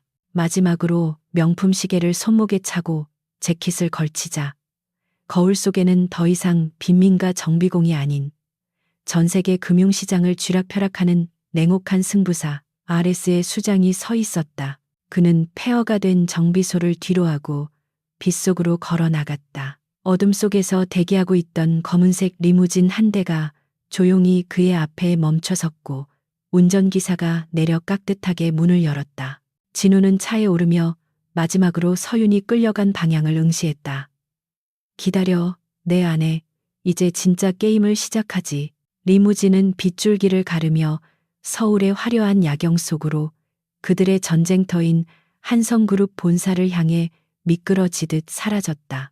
서울의 부촌 성북동 언덕 위에 자리 잡은 한성그룹 회장의 대저택은 겉보기에는 평화롭고 고풍스러운 위엄을 자랑하고 있었지만 그 내부는 사실상 삼엄한 감옥이나 다름없었다. 한서윤이 갇힌 2층 침실의 창문은 강화 유리로 교체되어 있었고 문 밖에는 교대로 보초를 서는 사설 경호원들의 무전기 소리만이 주기적으로 정적을 깨고 있었다. 며칠 전까지만 해도 빗물이 새는 정비소 쪽방에서 낡은 담요를 덮고 잤던 그녀였지만 최고급 거위털 이불과 앤티크 가구로 장식된 지금의 방이 오히려 숨이 막힐 듯한 차가움을 안겨주고 있었다. 서유는 창가에 서서 멀리 보이는 서울 도심의 스카이라인을 응시하며 자신의 손목에 남겨진 멍자국을 어루만졌다. 그것은 최민석의 경호원들에게 끌려오면서 생긴 상처였지만 동시에 강진우가 자신을 지키려다 흘린 피를 상기시키는 각인과도 같았다. 그녀의 머릿속에는 피투성이가 된 채 쓰러져 있던 진우의 마지막 모습이 끊임없이 재생되고 있었고 그 죄책감은 그녀를 무너뜨리는 대신 날카로운 복수심으로 단련시키고 있었다. 그때 육중한 방문이 열리며 한 회장이 들어왔는데 그의 표정은 딸을 되찾은 아버지의 안도감보다는 중요한 자산을 회수한 사업가의 냉철함에 가까웠다. 그는 서윤의 안색을 살피는 대신 책상 위에 놓인 태블릿 PC를 켜며 주가 그래프를 확인했고 건조한 목소리로 말했다. 네가 벌인 철없는 가출 소동 때문에 그룹 주가가 곤두박질 쳤다. 최 대표가 너그러운 마음으로 결혼식을 다시 진행하기로 했으니 이번에는 죽은 듯이 시키는 대로 해라. 한 회장의 말에는 딸에 대한 일말의 애정이나 걱정도 담겨 있지 않았고 오직 기업의 안위와 자신의 체면만이 중요할 뿐이었다. 서유는 그런 아버지를 바라보며 마음속에 남아있던 마지막 미련조차 깨끗이 지워버릴 수 있었다.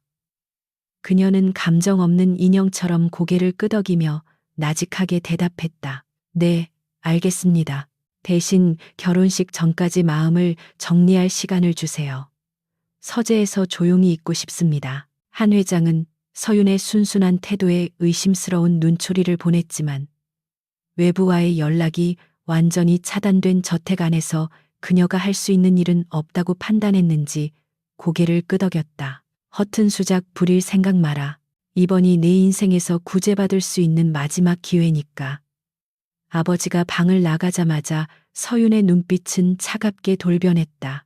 그녀가 서재를 요구한 것은 단순한 휴식이 아니라 그곳에 숨겨져 있는 아버지의 비밀 장부를 확보하기 위함이었다. 한 회장은 자신의 서재를 가장 안전한 금고라고 생각하여 이중 장부와 비자금 내역이 담긴 하드디스크를 금고가 아닌 낡은 전집 뒤편 비밀 공간에 숨겨두곤 했는데 어린 시절 숨바꼭질을 하며 우연히 그 광경을 목격했던 서윤만이 알고 있는 비밀이었다. 그녀는 경호원들이 교대하는 틈을 타 서재로 이동할 계획을 세우며 떨리는 손을 진정시켰다.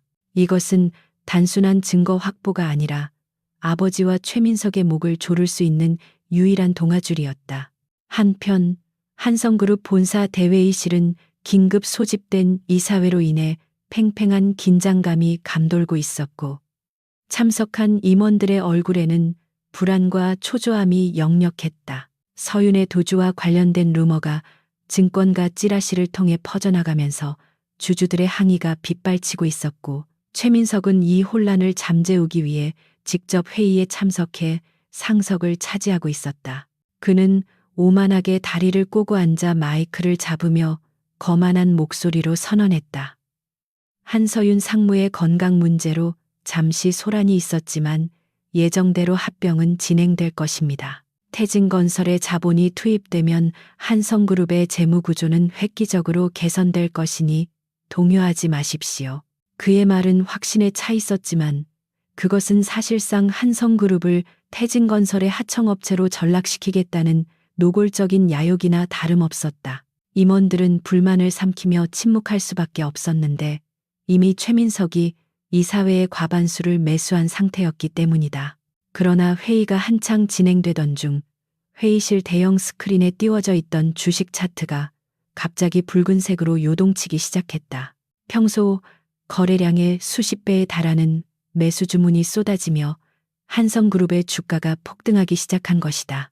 임원들은 웅성거리며 서로의 얼굴을 쳐다보았고 재무 담당 이사는 사색이 되어 태블릿을 확인하며 소리쳤다. 회장님. 정체불명의 외국계 펀드가 장내 매수를 통해 우리 주식을 쓸어 담고 있습니다. 이건 단순한 투자가 아닙니다. 명백한 적대적 M&A 시도입니다. 회의실은 순식간에 아수라장이 되었고 한 회장은 믿을 수 없다는 표정으로 벌떡 일어났다. 뭐라고? 방어를 왜 못해? 당장 자사주 매입해서 방어권 행사해. 하지만 재무이사는 고개를 떨구며 절망적인 보고를 이어갔다. 이미 늦었습니다. 상대방의 자금력이 상상을 초월합니다. 매도 물량이 나오는 족족 상한가로 집어삼키고 있습니다. 최민석은 미간을 찌푸리며 상황을 파악하려 했지만 그 역시 당황한 기색을 감추지 못했다. 그는 즉시 자신의 비서에게 전화를 걸어 자금 출처를 파악하라고 지시했지만 돌아온 대답은 충격적이었다. 대표님, 매수 주체는 에이레스 글로벌이라는 사모펀드입니다. 그런데 자금의 규모가 추적이 불가능할 정도로 방대합니다. 마치 바닥 없는 독처럼 돈을 쏟아부어서 지분을 잠식하고 있습니다. 에레스 글로벌. 그 이름은 최근 월스트리트에서 기업 사냥꾼 혹은 죽음의 신으로 불리며 공포의 대상이 되고 있는 정체불명의 투자 그룹이었다. 최민석은 주먹으로 책상을 내리치며 이를 갈았다. 감히 누가 내 밥상에 숟가락을 얹어. 에이레스, 어디서 굴러먹던 갯뼈다귀 같은 놈들이야. 하지만 그의 고함 소리에도 불구하고 스크린 속의 숫자는 멈추지 않고 올라가고 있었다. 같은 시각, 저택 서재에 잠입하는 데 성공한 서윤은 떨리는 마음으로 아버지의 책장 뒤편을 뒤지고 있었다. 낡은 백과사전 전집을 드러내자 벽면에 숨겨진 작은 금고 다이어리 드러났고 그녀는 기억 속에 희미하게 남아있는 아버지의 생일과 창립 기념일을 조합하여 번호를 맞추기 시작했다. 밖에서는 경호원들의 발자국 소리가 점점 가까워지고 있어 심장이 터질 것 같았지만 그녀는 초인적인 집중력을 발휘했다. 마침내 딸깍하는 소리와 함께 금고문이 열렸고 그 안에는 예상대로 이중장부가 담긴 USB와 태진건설과의 불법 거래 내역이 적힌 서류 뭉치가 들어있었다. 서윤은 그것들을 품에 안으며 안도의 한숨을 내쉬었지만 곧바로 서재 문이 열리며 가정부와 눈이 마주치고 말았다. 가정부는 놀란 표정으로 서윤을 바라보다가 비명을 지르려 했지만 서윤은 재빠르게 다가가 그녀의 입을 막으며 간절하게 속삭였다. 아줌마, 제발 부탁이에요. 저 여기서 나가야 해요. 아버지가 저를 팔아 넘기려는 거 아시잖아요. 어머니 돌아가시고 저 키워주신 분이 아줌마잖아요. 서윤의 눈에서 눈물이 흘러내리자 평소 서윤을 안타깝게 여겼던 가정부의 눈동자가 흔들렸다. 그녀는 잠시 망설이다가 서윤의 손을 천천히 떼어내며 작은 목소리로 말했다. 아가씨, 지금 밖이 난리가 났어요. 뉴스에서 한성그룹이 넘어간다고, 어떤 외국 회사가 주인을 바꾼다고 난리예요. 지금 회장님도 급하게 본사로 가셨고 경호원들도 절반은 빠져나갔어요. 가정부의 말에 서윤의 심장이 쿵 내려앉았다. 외국 회사, 주인을 바꾼다. 그녀의 머릿속에 번개처럼 스치는 이름이 있었다. RS 글로벌. 그리고 그 너머에 있는 강진우의 얼굴. 서윤은 직감적으로 깨달았다. 그가 약속을 지키고 있었다. 며칠 전 정비소 사무실에서 보았던 그 수많은 모니터와 복잡한 차트들, 그리고 계획을 수정한다고 말했던 그의 통화 내용이 퍼즐처럼 맞춰졌다. 그는 단순히 자신을 구하러 오는 것이 아니라 자신을 가두고 있는 이 거대한 성벽 자체를 무너뜨리고 있는 중이었다. 서윤은 가정부의 손을 꼭 잡으며 결연한 눈빛으로 말했다. 아줌마, 저 지금 나가야 해요. 저 사람들이 정신없는 틈을 타서 본사로 가야 해요. 제가 가서 이 모든 걸 끝내야 해요. 가정부는 잠시 고민하더니 결심한 듯 주머니에서 뒷문 열쇠를 꺼내 서윤에게 쥐어주었다. 쓰레기 수거 차량이 10분 뒤에 올 거예요. 그 차 뒤에 숨으세요. 부디 몸 조심하세요, 아가씨. 서윤은 가정부에게 깊이 고개를 숙여 감사 인사를 하고는 뒷문을 향해 달리기 시작했다. 저택 로비의 대형 TV에서는 뉴스 속보가 흘러나오고 있었는데 앵커의 목소리는 흥분으로 가득 차 있었다. 속보입니다. 세계적인 사모펀드 에이레스 글로벌이 한성그룹의 지분 51%를 확보하며 최대 주주로 등극했다는 소식입니다. 이는 대한민국 재계 역사상 유례없는 속전속결형 적대적 MA로 사실상 한성그룹의 경영권이 하루아침에 넘어갔음을 의미합니다. 화면에는 당황하여 얼굴을 가리고 회의실을 빠져나가는 임원들의 모습과 망연자실한 표정의 한 회장, 그리고 분노에 차 카메라를 밀치는 최민석의 모습이 생중계되고 있었다. 서윤은 그 화면을 잠시 바라보다가 주먹을 꽉 쥐었다. 이제 그녀가 나설 차례였다. 진우가 판을 깔아주었다면 그 위에서 춤을 추고 마침표를 찍는 것은 그녀의 몫이었다. 쓰레기 수거 트럭의 짐칸에 몸을 숨긴 채 저택을 빠져나온 서윤은 곧바로 택시를 잡아타고 본사로 향했다. 그녀의 옷은 다시 더러워졌고 냄새가 났지만 품속에 있는 USB와 서류는 그녀에게 천군만마와 같은 용기를 주었다. 택시 라디오에서도 한성그룹 사태에 대한 전문가들의 분석이 쏟아져 나오고 있었다. 에이레스 글로벌의 수장에 대해서는 알려진 바가 거의 없습니다. 다만 그가 이번 인수를 위해 천문학적인 자금을 동원했으며 특히 한성그룹과 태진건설의 합병 무효화를 첫 번째 안건으로 내세웠다는 점이 주목됩니다. 서윤은 창밖으로 빠르게 지나가는 서울의 풍경을 바라보며 정비소에서 라면을 먹던 진우의 모습을 떠올렸다. 세상에서 가장 가난한 줄 알았던 남자가 사실은 이 도시를 살 수 있을 만큼 거대한 부를 가진 남자였다니. 배신감보다는 가슴 벅찬 전율이 그녀의 온몸을 휘감았다. 한성그룹 본사 로비는 기자들과 시위대, 그리고 긴급하게 출동한 경찰들로 인산인해를 이루고 있었다.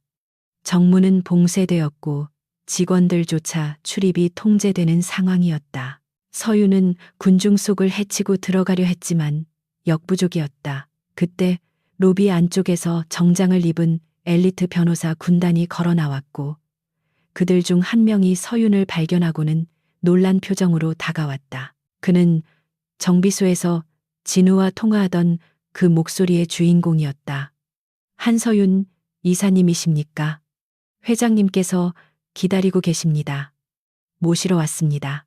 변호사의 안내에 따라 경비원들이 길을 열어주었고 수많은 카메라 플래시가 터지는 가운데 서윤은 당당하게 로비로 들어섰다. 찢어진 옷과 헝클어진 머리였지만 그녀의 눈빛은 그 어느 때보다 빛나고 있었다. 엘리베이터를 타고 최고층 회의실로 향하는 동안 변호사는 서윤에게 현재 상황을 간략하게 브리핑했다. 강 회장님, 아니, 진우님께서 이미 이사회의 의결권을 장악하셨습니다. 지금 회의실에서는 기존 경영진에 대한 해임안과 법적 고발 조치가 논의되고 있습니다.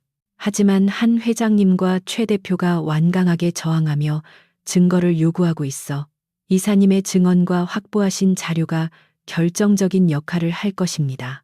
서윤은 고개를 끄덕이며 품속의 USB를 다시 한번 확인했다. 엘리베이터의 숫자가 올라갈수록 그녀의 심박수도 빨라졌다. 4층, 5층, 마침내 최상층인 30층에 도착했다는 알림음이 울렸다. 회의실 문 앞에는 최민석의 경호원들과 에이레스 측의 보안 요원들이 대치하고 있어 살벌한 분위기를 연출하고 있었다. 하지만 서윤이 나타나자 모든 시선이 그녀에게 집중되었다. 그녀는 망설임 없이 육중한 회의실 문을 열어젖혔다. 그 안에는 한 회장과 최민석이 핏발선 눈으로 누군가를 노려보고 있었고 그 맞은편 상석에는 낯설지만 너무나도 익숙한 뒷모습의 남자가 앉아 있었다. 최고급 이탈리아 슈트를 완벽하게 소화하고 며칠 전의 상처는 밴드로 가려져 있었지만 그 압도적인 카리스마는 숨길 수 없는 남자, 강진우였다. 진우는 문이 열리는 소리에 천천히 의자를 돌려 서윤을 바라보았다. 그의 얼굴은 여전히 냉정했지만 서윤을 보는 눈빛만큼은 미세하게 부드러워졌다. 그는 자리에서 일어나 정중하게 손을 내밀며 회의실에 있는 모든 사람이 들을 수 있도록 또렷하고 힘있는 목소리로 말했다. 어서 와요, 부인. 많이 늦었군. 이 지루한 늙은이들을 상대하느라 내가 좀 지쳤거든. 서윤은 울컥하는 감정을 억누르며 당당하게 걸어 들어가 그의 손을 잡았다. 최민석은 믿을 수 없다는 듯 입을 벌리고 멍하니 그 광경을 바라보았고 한 회장은 충격에 휩싸여 말을 잇지 못했다. 이게 무슨 짓이야? 감히 내 딸을 데리고 뭐 하는 거야? 한 회장이 떨리는 목소리로 소리쳤지만 진우는 서늘한 미소를 지으며 대꾸했다. 따님이라뇨? 제 법적인 아내이자 에이레스 글로벌이 지명한 한성그룹의 새로운 대표이사 대행입니다. 인사하시죠, 장인어른. 아니, 전첸 회장님. 진우의 선언은 회의실을 완벽한 충격의 도가니로 몰아넣었다. 이것은 단순한 경영권 분쟁이 아니었다. 그것은 버림받은 자들의 화려한 귀환이자 오만한 권력자들을 향한 가장 잔혹하고 아름다운 복수의 시작이었다. 서윤은 진우의 옆에 서서 공포에 질린 최민석과 마주보며 차갑게 웃었다. 이제 사냥꾼과 사냥감의 위치는 완전히 뒤바뀌어 있었다. 회의실 안을 감돌던 무거운 침묵은 곧 폭풍과도 같은 혼란으로 뒤바뀌었다. 강진우의 선언은 마치 고요한 호수에 떨어진 거대한 바위처럼 좌중을 강타했고 그 파장은 참석한 모든 이들의 이성을 마비시켰다. 한 회장은 입을 딱 벌린 채 자신의 사위가 될 뻔했던 남자와 자신이 버린 딸이 손을 맞잡고 있는 광경을 멍하니 바라보았다. 그가 평생을 바쳐 일군 한성그룹의 심장부에서 가장 밑바닥 인생이라 여겼던 자들이 주인 행세를 하고 있다는 사실은 그의 인지 능력을 벗어난 충격이었다. 한편 최민석은 얼굴이 불그락푸르락해지며 거칠게 숨을 몰아쉬더니 이내 참을 수 없는 분노를 터뜨리며 자리에서 벌떡 일어나 책상을 내리쳤다. 이거 다 쇼야. 사기라고. 경비원. 뭐 하고 있어. 당장 저 미친놈들을 끌어내지 않고 최민석의 고함 소리에 문 밖에서 대기하던 한성그룹의 경호원들이 쭈뼛거리며 들어오려 했지만 그보다 먼저 움직인 것은 진우의 뒤에 도열해 있던 정장 차림의 사내들이었다. 그들은 훈련된 동작으로 경호원들을 제압하고 문을 걸어 잠갔으며 그 과정은 너무나 순식간이라 비명조차 새어나오지 않았다. 진우는 여유롭게 넥타이를 고쳐매며 싸늘한 눈빛으로 최민석을 응시했다. 앉으시지, 최 대표. 아직 내 허락 없이 발언권을 얻은 기억은 없는데. 그리고 사기라니 섭섭하군. 내 변호인단이 자본시장법에 따라 합법적으로 취득한 지분증명서를 이미 공시했을 텐데. 진우의 손짓에 따라 그의 비서가 두툼한 서류 뭉치를 테이블 위에 던지듯 올려놓았고 그 표지에는 선명하게 에리스 글로벌 한성그룹 지분인수 보고서라고 적혀 있었다. 임원 중 한 명이 떨리는 손으로 서류를 집어들어 내용을 확인하더니 사색이 되어 비명을 지르듯 외쳤다. 사실입니다. 에이레스 글로벌이, 아니, 강진우 회장님이 현재 51.3%의 의결권을 확보하셨습니다. 게다가 태진건설의 전환사채까지 대량으로 매집하셨습니다. 이대로라면 태진건설의 경영권도 위험합니다. 그 말은 최민석에게 사형 선고나 다름없었다.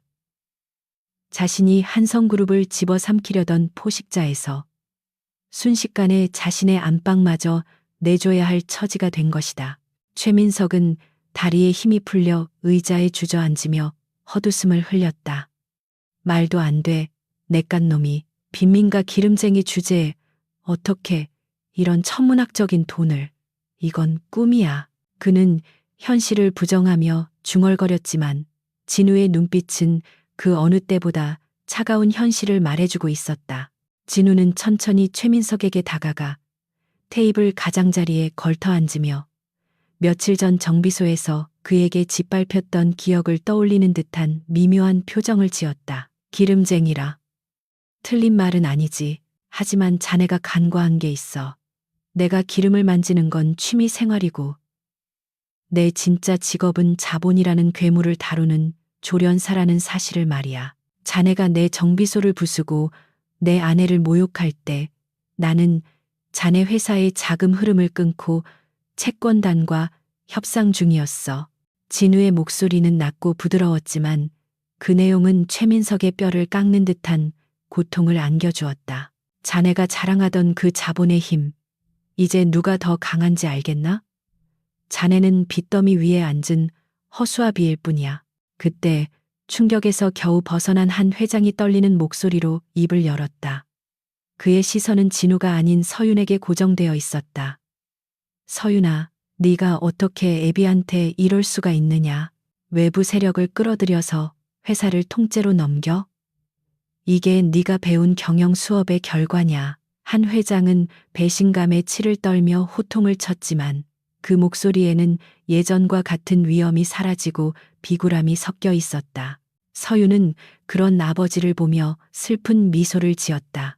그녀는 품속에서 USB를 꺼내 회의실 메인 컴퓨터에 연결했다. 경영 수업이요? 네, 아버지가 가르쳐 주신 대로 했어요. 약점은 잡히지 말고 기회가 오면 목덜미를 물어라. 아버지가 제게 가르쳐 주신 유일한 교훈이죠. 서윤이 엔터키를 누르자 대형 스크린의 화면이 바뀌며 엑셀 파일과 스캔된 문서들이 나타났다. 그것은 한 회장이 비밀 금고에 숨겨두었던 이중장부와 최민석이 한성그룹의 자산을 빼돌리기 위해 만든 페이퍼 컴퍼니의 거래 내역이었다. 회의실 안은 다시 한번 술렁거렸다. 명백한 횡령과 배임의 증거들이 적나라하게 공개된 것이다. 이건 지난 10년간 아버지가 비자금을 조성해 정치권에 로비한 내역과 최민석 대표와 공모하여 회사의 알짜 자산을 헐값에 매각한 증거들입니다. 이 정도면 경영권 박탈은 물론이고 특가법상 뇌물죄와 배임죄로 무기징역까지 가능할 겁니다. 서윤의 설명은 냉철했고 감정의 동요 없이 또박또박 이어졌다. 그녀는 더 이상 피해자가 아니었다. 그녀는 심판자였다. 한 회장은 얼굴이 하얗게 질려 뒷걸음질 치다 벽에 부딪혔다. 자신의 딸이 그저 정략 결혼의 도구로만 생각했던 서윤이 자신의 목을 겨누는 비수가 되어 돌아올 줄은 꿈에도 몰랐던 것이다. 이건 조작이야. 네가 감히 나를 협박해? 한 회장은 악을 쓰며 부인했지만 이미 임원들의 눈빛은 차갑게 식어 있었다. 그들은 침몰하는 배에서 탈출하기 위해 누구의 편에 서야 할지 본능적으로 계산하고 있었다. 진우는 그런 그들을 비웃듯 바라보며 말했다. 조작인지 아닌지는 검찰이 판단하겠죠. 이미 이 자료들은 대검찰청 반부패 수사부에 전송되었습니다. 아마 지금쯤 1층 로비에 검찰 수사관들이 도착했을 겁니다. 진우의 말이 끝나기가 무섭게 밖에서 요란한 사이렌 소리가 들려왔다. 최민석은 그제야 자신이 완전히 포위되었음을 깨닫고 이성을 잃었다. 그는 테이블 위에 있던 유리컵을 깨뜨려 날카로운 파편을 쥐고 서윤을 향해 달려들었다. 죽어, 다 같이 죽어. 최후의 발악이었다. 하지만 그의 몸은 서윤에게 닿기도 전에 허공에서 멈췄다. 진우가 번개 같은 속도로 날아올라 최민석의 손목을 낚아채 비틀어 버린 것이다. 끄악, 끔찍한 파열음과 함께 최민석의 비명이 회의실을 울렸다. 진우는 고통에 몸부림치는 최민석의 팔을 꺾어 제압한 뒤 바닥에 처박힌 그의 얼굴 가까이 대고 속삭였다. 내 아내를 건드리지 말라고 경고했을 텐데 학습 능력이 떨어지는군. 진우는 제압된 최민석을 경호원들에게 넘기고 온매무새를 다듬으며 서윤에게 다가왔다. 다친 데 없어요? 방금 전까지 야수처럼 사나웠던 그의 눈빛이 서윤을 향할 때는 거짓말처럼 부드러워졌다. 서윤은 고개를 저으며 떨리는 손으로 그의 소매를 잡았다. 고마워요. 정말로. 두 사람은 아수라장이 된 회의실 한가운데서 서로를 응시했다.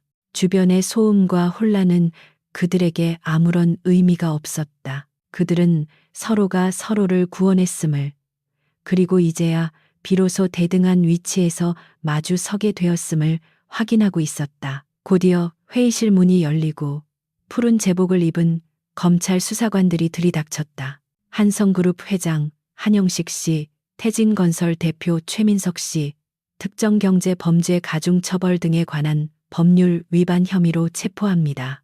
수갑이 채워져 끌려나가는 한 회장은 마지막으로 서윤을 돌아보며 소리쳤다. 서윤아, 내가 잘못했다. 제발 선처를.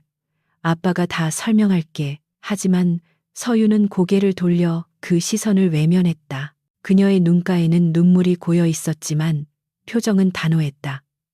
설명은 판사님 앞에서 하세요. 저는 이제 제 인생을 살 겁니다.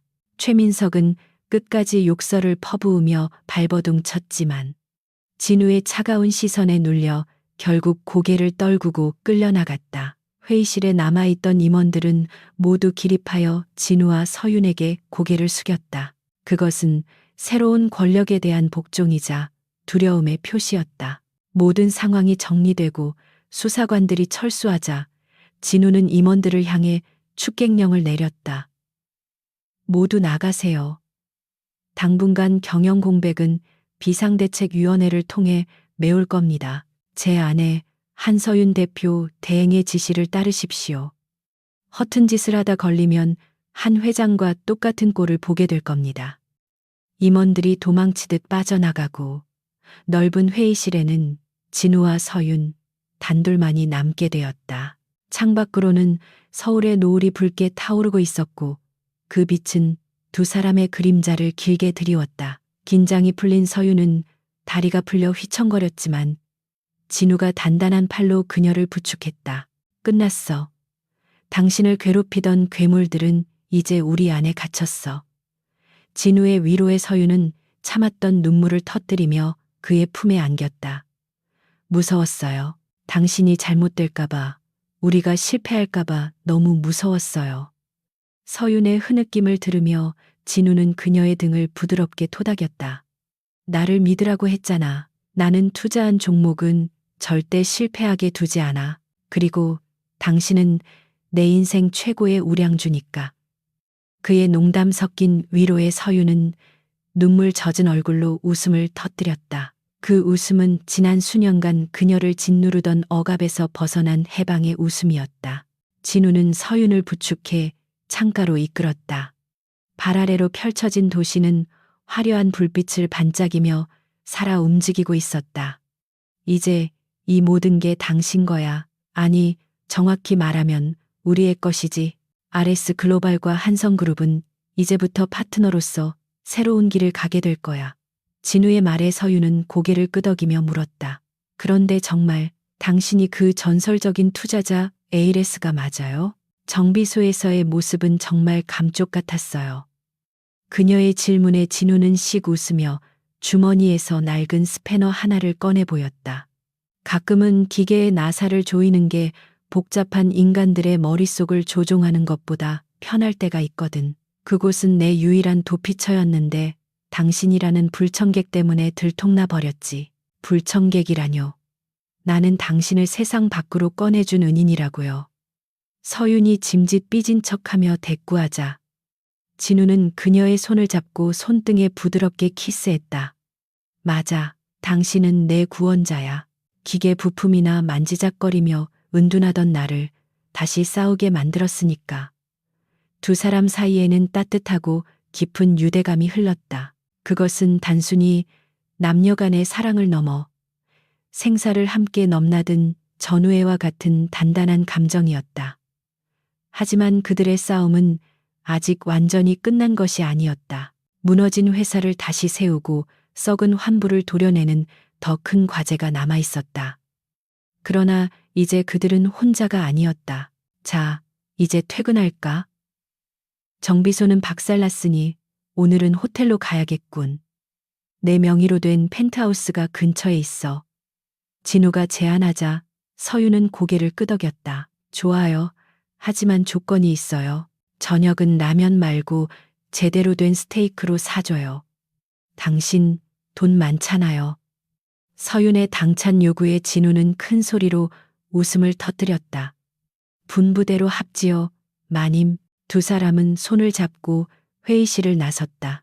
어두웠던 복도에 불이 켜지며 그들의 앞길을 비추었다. 가난한 정비공과 도망친 상속녀의 연극은 끝났다. 이제는 거대 그룹의 총수와 그녀의 든든한 파트너로서의 진짜 인생이 시작되고 있었다. 엘리베이터가 내려가는 동안 진우는 비서에게 문자를 보냈다. 언론 통제 확실히 하고 내일 아침 기자회견 준비해. 주제는 한성그룹의 혁신과 미래다.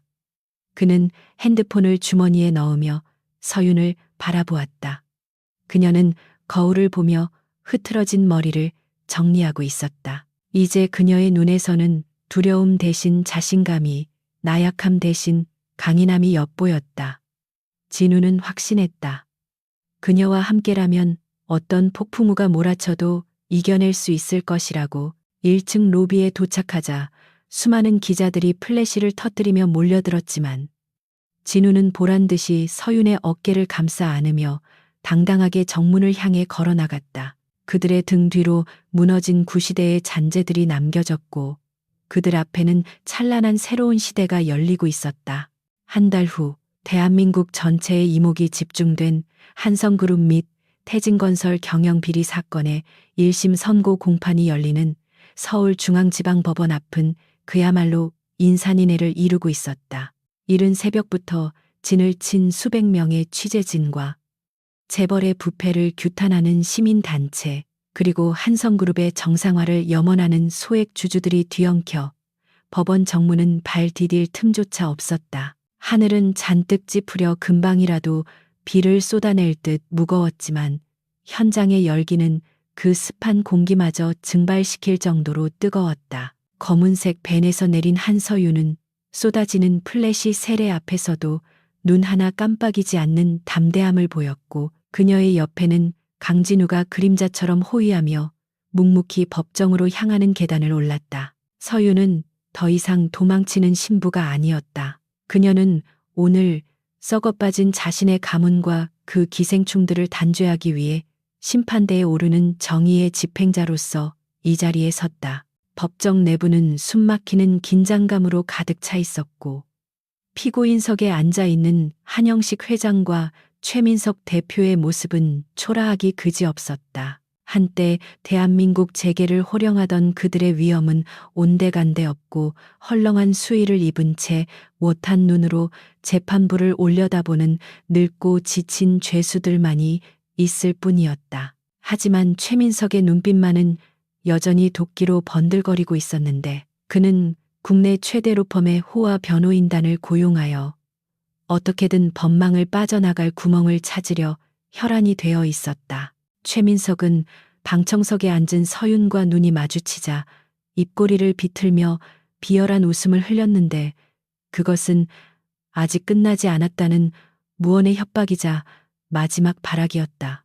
그러나 서윤은 그 도발에 흔들리지 않고 차가운 무표정으로 응수하며 자신의 자리인 증인석으로 천천히 걸어나갔다. 재판이 시작되자 최민석 측 변호인은 예상대로 서윤의 증거 능력을 문제 삼으며 공격적인 신문을 이어갔다. 증인 한서윤 씨, 증인은 현재 피고인 한영식의 친딸이자 한성그룹의 경영권 분쟁의 중심에 있는 인물입니다. 증인이 제출한 이중장부와 녹취록들은 적법한 절차를 거치지 않고 절취한 것이며 무엇보다 증인이 외부 투기 자본인 에이레스 글로벌의 수장 강진우 씨와 내연 관계를 맺고 아버지를 축출하기 위해 조작했을 가능성을 배제할 수 없습니다. 변호인의 교묘한 프레임 씌우기에 방청석이 술렁거렸고 한 회장은 짐짓 억울하다는 표정으로 눈물을 훔치는 연기를 펼쳤다. 여론을 호도하여 서윤을 페류나로 몰아세우려는 전형적인 수법이었다. 하지만 서윤은 흔들리지 않고 마이크를 고쳐 잡으며 또렷한 목소리로 반박했다. 변호인께서는 본질을 흐리고 계십니다. 제가 누구와 어떤 관계인지는 이 사건의 본질인 횡령과 배임, 그리고 살인교사 미수 혐의와는 아무런 상관이 없습니다. 중요한 것은 팩트입니다. 서윤은 준비해온 추가 자료를 재판부에 제출했다. 이것은 최민석 대표가 제 도주를 막기 위해 조폭들을 동원해 강진우 씨의 정비소를 파괴하고 폭행을 사주한 통화 녹음 파일과 당시 현장에 있던 조직원들의 자필 진술서입니다. 또한 아버지 한영식 피고인이 비자금을 세탁하기 위해 유령 회사를 설립하고 그 과정에서 소액 주주들에게 수천억 원의 피해를 입힌 자금 흐름도입니다. 변호인은 당황하여 말을 더듬었지만 서윤의 공격은 거기서 멈추지 않았다. 그녀는 최민석을 똑바로 응시하며 가장 치명적인 비수를 꺼내 들었다. 그리고 여기 최민석 대표가 추진하던 북부 재개발 사업의 환경 영향평가 조작 문서가 있습니다. 그는 개발 비용을 줄이기 위해 토양 오염 수치를 조작했고 그 결과 해당 지역 주민들은 발암 물질의 무방비로 노출되었습니다. 강진우 씨가 운영하던 정비소가 있던 그 빈민가가 바로 그 피해 지역입니다. 서윤의 폭로에 법정은 경악으로 물들었다. 단순한 경제 사범을 넘어 시민의 생명을 담보로 돈벌이를 하려 했던 파렴치한 범죄 사실이 드러난 것이다. 최민석의 얼굴은 흑빛으로 변했고 변호인단조차 고개를 떨구며 난감함을 감추지 못했다. 이때 검사 측 증인으로 강진우가 증언대에 섰다. 그는 완벽한 수트 차림에 냉철한 지성인의 면모를 갖추고 있었지만 그가 내뱉는 증언들은 묵직한 쇠망치처럼 피고인들을 강타했다. 저는 ALS 글로벌의 대표로서 또한 피해 지역의 주민이었던 사람으로서 증언합니다. 태진건설은 조직적인 분식 회계를 통해 부실한 재무 상태를 감추고 한성그룹과의 합병을 추진했습니다. 이는 자본시장법 위반을 넘어선 사기 행각입니다. 진우는 스크린에 복잡한 자금 추적 차트를 띄우며 설명을 이어갔다. 이 차트는 최민석 대표가 빼돌린 자금이 스위스와 케이맨 제도의 비밀 계좌를 거쳐 어디로 흘러들어갔는지를 보여줍니다. 그 종착지는 다름 아닌 불법 도박 사이트와 마약 밀매 조직의 자금 세탁 창구였습니다. 법정안은 충격의 도가니가 되었고 기자들은 미친 듯이 속보를 타전하기 시작했다. 재벌 3세가 마약 조직과 연루되었다는 사실은 대한민국을 뒤흔들 메가톤급 스캔들이었다. 최민석은 이성을 잃고 자리에서 일어나 고래고래 소리를 질렀다. 거짓말이야. 저놈이 모함하는 거야. 증거 있어? 계좌 추적은 불법이잖아. 그러나 진우는 싸늘하게 웃으며 대꾸했다. 국제금융수사 공조를 통해 합법적으로 취득한 자료입니다. FBI와 인터폴에서도 당신의 그 계좌를 주시하고 있었거든요. 당신은 여기서 형기를 마치더라도 출소하는 순간 미국으로 인도되어 징역 100년형을 선고받게 될 겁니다. 진우의 선고와도 같은 말에 최민석은 다리에 힘이 풀려 주저앉고 말았다. 그의 오만했던 영혼이 완전히 파괴되는 순간이었다. 한 회장은 상황이 돌이킬 수 없음을 깨닫고 서윤을 향해 애원하기 시작했다. 서윤아, 제발. 이 애비를 봐서라도 선처를 부탁한다고 말해다오. 내가 감옥에서 죽으면 네 마음이 편하겠느냐? 내가 다 널 위해서 회사를 지키려고 그런 거였다. 늙은 아버지의 비굴한 변명에 서윤은 가슴 한구석이 욱신거렸지만 그녀는 입술을 꽉 깨물며 눈물을 참았다. 아버지가 지키려던 건 회사가 아니라 아버지의 욕심이었어요. 그리고 저를 위한다고 하셨나요? 딸을 팔아먹는 게 아버지가 말하는 사랑이라면 저는 그런 사랑 필요 없습니다. 서윤의 목소리는 떨렸지만 단호했고 그 결별 선언은 법정 안의 모든 사람들을 숙연하게 만들었다. 긴 심리 끝에 재판장은 판결문을 낭독하기 위해 안경을 고쳤었다. 법정 안에는 숨소리조차 들리지 않는 정적만이 감돌았다. 피고인 한영식은 한성그룹의 회장으로서 투명 경영의 의무를 저버리고 천문학적인 횡령과 배임을 저질렀으며 자신의 딸을 정략 결혼의 도구로 이용하는 등 반인륜적인 행태를 보였다. 피고인 최민석은 기업의 이익을 위해 환경을 파괴하고 폭력 조직을 사주하였으며 불법 자금 세탁 등 죄질이 극히 불량하다. 재판장의 목소리는 엄중했고 피고인들의 운명을 결정짓는 단어들이 하나씩 나열되었다. 이에 재판부는 피고인 한영식에게 징역 15년과 벌금 500억 원, 피고인 최민석에게는 징역 25년과 추징금 2천억 원을 선고한다. 또한 두 피고인 모두 법정 구속한다. 판결이 내려지자 최민석은 비명을 지르며 난동을 부리다 교도관들에게 제압당해 끌려나갔고, 한 회장은 망연자실한 표정으로 고개를 떨군 채 눈물을 흘리며 퇴장했다. 방청석에서는 환호와 박수가 터져 나왔고, 서유는 그 소란 속에서 조용히 눈을 감고 깊은 숨을 내쉬었다. 길고 길었던 싸움이 자신의 인생을 옥죄던 족쇄가 마침내 산산조각 나 사라지는 순간이었다. 그녀의 손등 위로 따뜻한 온기가 느껴졌다. 눈을 뜨자 진우가 그녀의 손을 꼭 잡고 있었다. 고생했어. 당신이 해냈어. 진우의 따뜻한 위로에 서유는 참았던 눈물을 터뜨리며 고개를 끄덕였다. 아니요. 우리가 해낸 거예요.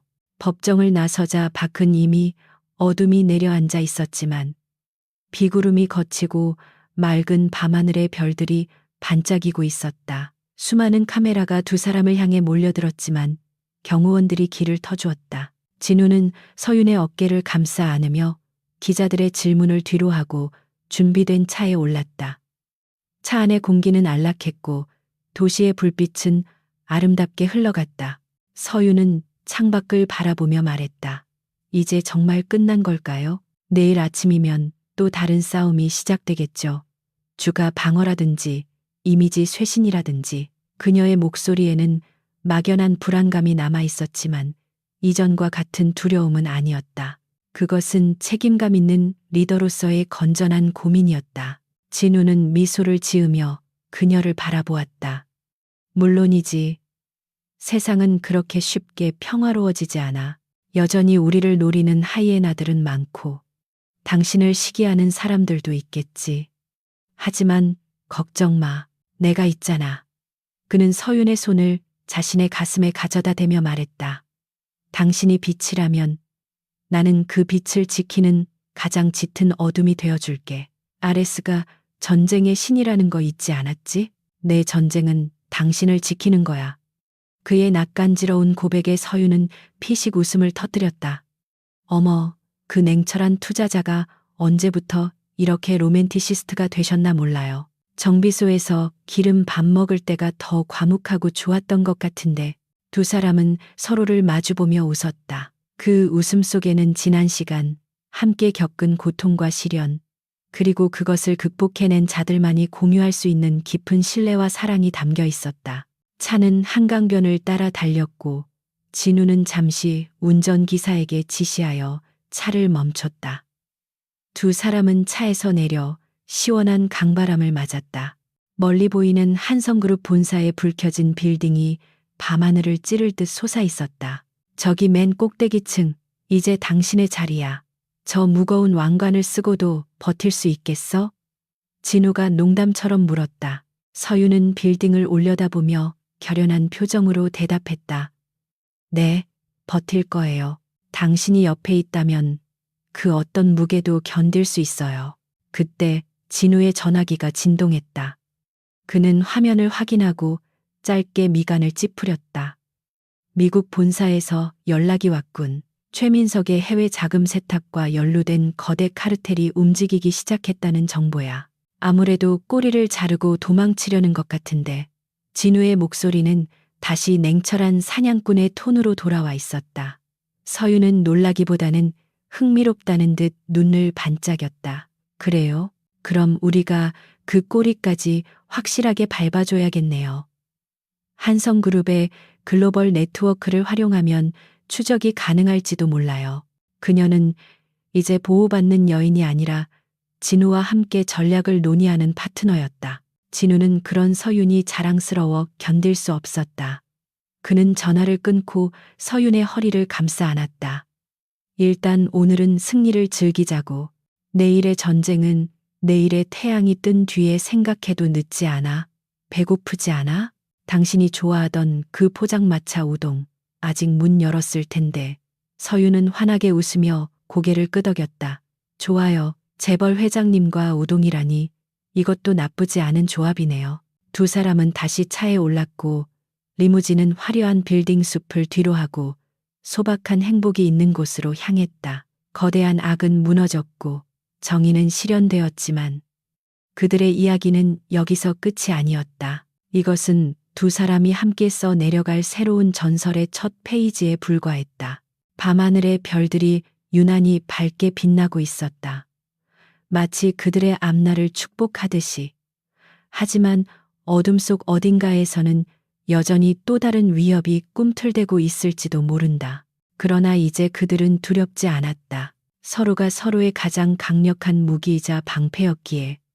강진우와 한서윤, 이 두 사람의 이름은 이제 대한민국 재계 역사상 가장 강력하고 매력적인 듀오로 기록될 것이다.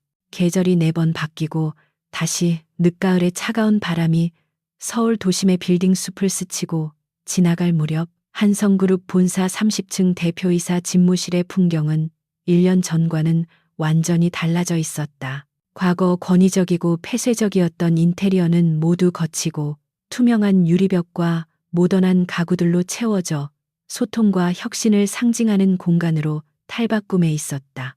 그 중심에 앉아있는 한서윤 대표는 산더미처럼 쌓인 결제 서류들을 거침없이 처리하고 있었는데 그녀의 눈빛에서는 더 이상 과거의 불안이나 망설임을 찾아볼 수 없었다. 그녀는 지난 1년 동안 한성그룹의 부패한 환부를 도려내고 투명 경영 시스템을 정착시키며 그룹의 체질을 완전히 개선해냈다. 주가는 연일 최고치를 경신했고 오너리스크가 사라진 기업에는 해외 투자자들의 러브콜이 쇄도하고 있었다. 서윤은 잠시 펜을 내려놓고 창밖을 바라보았다. 잿빛 구름 사이로 내리쬐는 햇살이 마치 그녀가 걸어온 고난의 길 끝에 찾아온 영광처럼 느껴졌다. 비서실장이 조심스럽게 문을 열고 들어와 일정을 보고했다. 대표님, 오후 2시에 예정된 북부 지역 도시재생 프로젝트 기공식 참석 준비가 완료되었습니다. 그리고 에리스 글로벌의 강진우 회장님께서 로비에 도착하셨다는 연락이 왔습니다. 비서의 말에 서윤의 입가에 옅은 미소가 번졌다. 진우는 공식적으로는 한성그룹의 최대 주주이자 전략적 파트너였지만 사적으로는 그녀의 든든한 남편이자 정신적 지주였다. 그는 자신의 존재가 서윤의 경영 활동에 방해가 되지 않도록 공식 석상에는 잘 나타나지 않았지만 중요한 결정의 순간마다 항상 그림자처럼 그녀의 곁을 지켰다. 서윤은 자리에서 일어나 외투를 챙겨 입으며 말했다. 알겠어요. 바로 내려가죠. 그 사람 성격 급해서 기다리는 거 싫어하잖아요. 그녀의 발걸음은 가볍고 경쾌했다. 로비로 내려가자 직원들의 환호와 존경 어린 시선이 쏟아지는 가운데 강진우가 특유의 여유로운 자태로 서 있었다. 그는 1년 전 서윤을 구하기 위해 피투성이가 되었던 그 남자가 맞나 싶을 정도로 세련되고 압도적인 아우라를 뿜어내고 있었다. 진우는 서윤을 보자마자 다가와 자연스럽게 그녀의 손을 잡았다. 오늘 기공식 꽤 중요한 자리잖아. 당신이 꿈꾸던 진짜 재개발이 시작되는 날인데 내가 빠질 수 없지. 그의 목소리는 따뜻했고 서윤을 바라보는 눈빛에는 깊은 애정이 담겨 있었다. 두 사람은 준비된 차량에 탑승했고 차는 과거 그들이 처음 만났던 그리고 가장 치열하게 싸웠던 북부 빈민가를 향해 출발했다. 차 안에서 서윤은 진우의 어깨에 머리를 기대며 중얼거렸다. 믿기지가 않아요. 그 쓰레기장 갔던 곳이 이제 사람들의 희망이 된다니. 차창 밖으로 보이는 북부 지역의 풍경은 놀랍게 변해 있었다. 무너져가던 판잣집과 악취가 진동하던 쓰레기 더미는 모두 사라지고 그 자리에는 친환경적인 공공임대주택과 넓은 공원 그리고 주민들을 위한 문화센터가 들어서고 있었다. 이것은 최민석이 계획했던 원주민을 쫓아내고 부자들만을 위한 요새를 짓는 방식이 아니었다. 서윤과 진우는 RS의 자본력을 동원해 원주민들이 재정착할 수 있는 기반을 마련하고 지역 경제를 살리는 상생형 모델을 만들어낸 것이다. 기공식 현장에는 수많은 지역 주민들이 나와 환호하고 있었고, 개 중에는 1년 전 진우의 정비소에서 도움을 받았던 이웃들의 얼굴도 보였다. 그들은 진우를 알아보며 눈물을 흘리고 손을 흔들었다. 강 사장님, 아니 회장님, 정말 감사합니다. 사람들의 외침 속에 진우는 쑥스러운 듯 코를 문질렀다. 기공식을 성공적으로 마친 후 두 사람은 수행원들을 물리고 옛 정비소가 있던 자리로 향했다. 그곳은 건물이 헐린 대신 작은 기념 공원으로 조성되어 있었는데 공원 한가운데에는 낡은 스패너 하나가 조형물처럼 세워져 있었다. 그것은 진우가 서윤을 지키기 위해 들었던 바로 그 공구였다. 서윤은 조형물을 어루만지며 감회에 젖었다. 여기서 당신을 처음 만났을 때가 생각나요. 비에 젖은 생쥐꼴을 하고 무작정 살려달라고 빌었었죠. 그때 당신이 나를 내치지 않아서 얼마나 다행인지 몰라요. 그녀의 말에 진우는 피식 웃으며 그녀의 어깨를 감쌌다. 내치려고 했었지. 그런데 당신 눈빛이 너무 독해서 무서워서 못 내친 거야. 살고 싶다는 그 열망이 죽어가던 내 심장까지 뛰게 만들었거든. 한편 서울 남부구치소의 독방. 최민석은 좁은 창틈으로 들어오는 한 줌의 햇빛을 멍하니 바라보고 있었다. 한때 대한민국 최고의 명품만을 걸치고 최고급 요리를 즐기며 사람들을 벌레 취급하던 그는 이제 다 낡은 수의를 입고 식은 밥덩이를 씹는 신세가 되어 있었다. 감옥 안에서의 삶은 처참했다. 그가 사회에서 저지른 악행은 교도소 내에서도 악명이 높았고 다른 수감자들은 그를 돈만 아는 돼지라 부르며 멸시하고 괴롭혔다. 최민석은 밤마다 악몽에 시달렸다. 진우에게 꺾이던 팔의 고통, 법정에서 서윤이 쏟아내던 차가운 증언들, 그리고 자신을 향해 쏟아지던 대중의 비난이 환청처럼 들려왔다. 그는 벽을 긁으며 후회의 눈물을 흘렸지만 그것은 진정한 반성이라기보다는 잃어버린 부귀영화에 대한 미련과 억울함에 가까웠다. 같은 시각, 옆동의 한영식 전 회장 역시 초라한 노년을 보내고 있었다. 그는 가족 면회조차 거부당한 채 철저히 고립되어 있었다. 서윤은 그에게 영치금은 넣어주었지만 단 한 번도 면회를 오지 않았다. 한 회장은 차가운 감방 바닥에 앉아 자신이 평생을 바쳐 쌓아 올린 것이 사실은 모래성에 불과했음을 뼈저리게 깨닫고 있었다. 딸을 도구로만 여겼던 비정한 아버지의 말로는 고독사보다 더한 고립이었다. 그는 뉴스를 통해 서윤이 이끄는 한성그룹이 승승장구한다는 소식을 들을 때마다 묘한 안도감과 동시에 가슴을 찌르는 죄책감을 느꼈다. 자신이 틀렸고 딸이 옳았다는 사실을 인정하는 것은 늙은 그에게는 죽음만큼이나 고통스러운 형벌이었다. 악인들은 그렇게 세상의 기억 속에서 잊혀지며 서서히 말라가고 있었다. 다시 공원으로 돌아와 서윤과 진우는 벤치에 나란히 앉아 붉게 물드는 노을을 바라보았다. 서윤이 문득 진우의 손을 잡으며 물었다. 그런데 정말 궁금한 게 있어요. 당신 그때 왜 그렇게까지 정체를 숨기고 살았던 거예요? 그 엄청난 돈과 능력을 가지고 굳이 그런 험한 곳에서. 진우는 잠시 침묵하더니 먼 곳을 응시하며 입을 열었다. 돈은 때로는 저주가 되기도 해. 내가 가진 부가 부모님을 죽음으로 내몰았고 형제들을 적으로 만들었으니까. 나는 그 지옥 같은 탐욕의 세계가 싫어서 도망쳤던 거야. 아무도 나를 모르는 곳, 내가 가진 돈이 아니라 내 기술과 땀으로만 평가받는 곳에서 살고 싶었어. 그의 목소리에는 깊은 고독과 상처가 배어 있었다.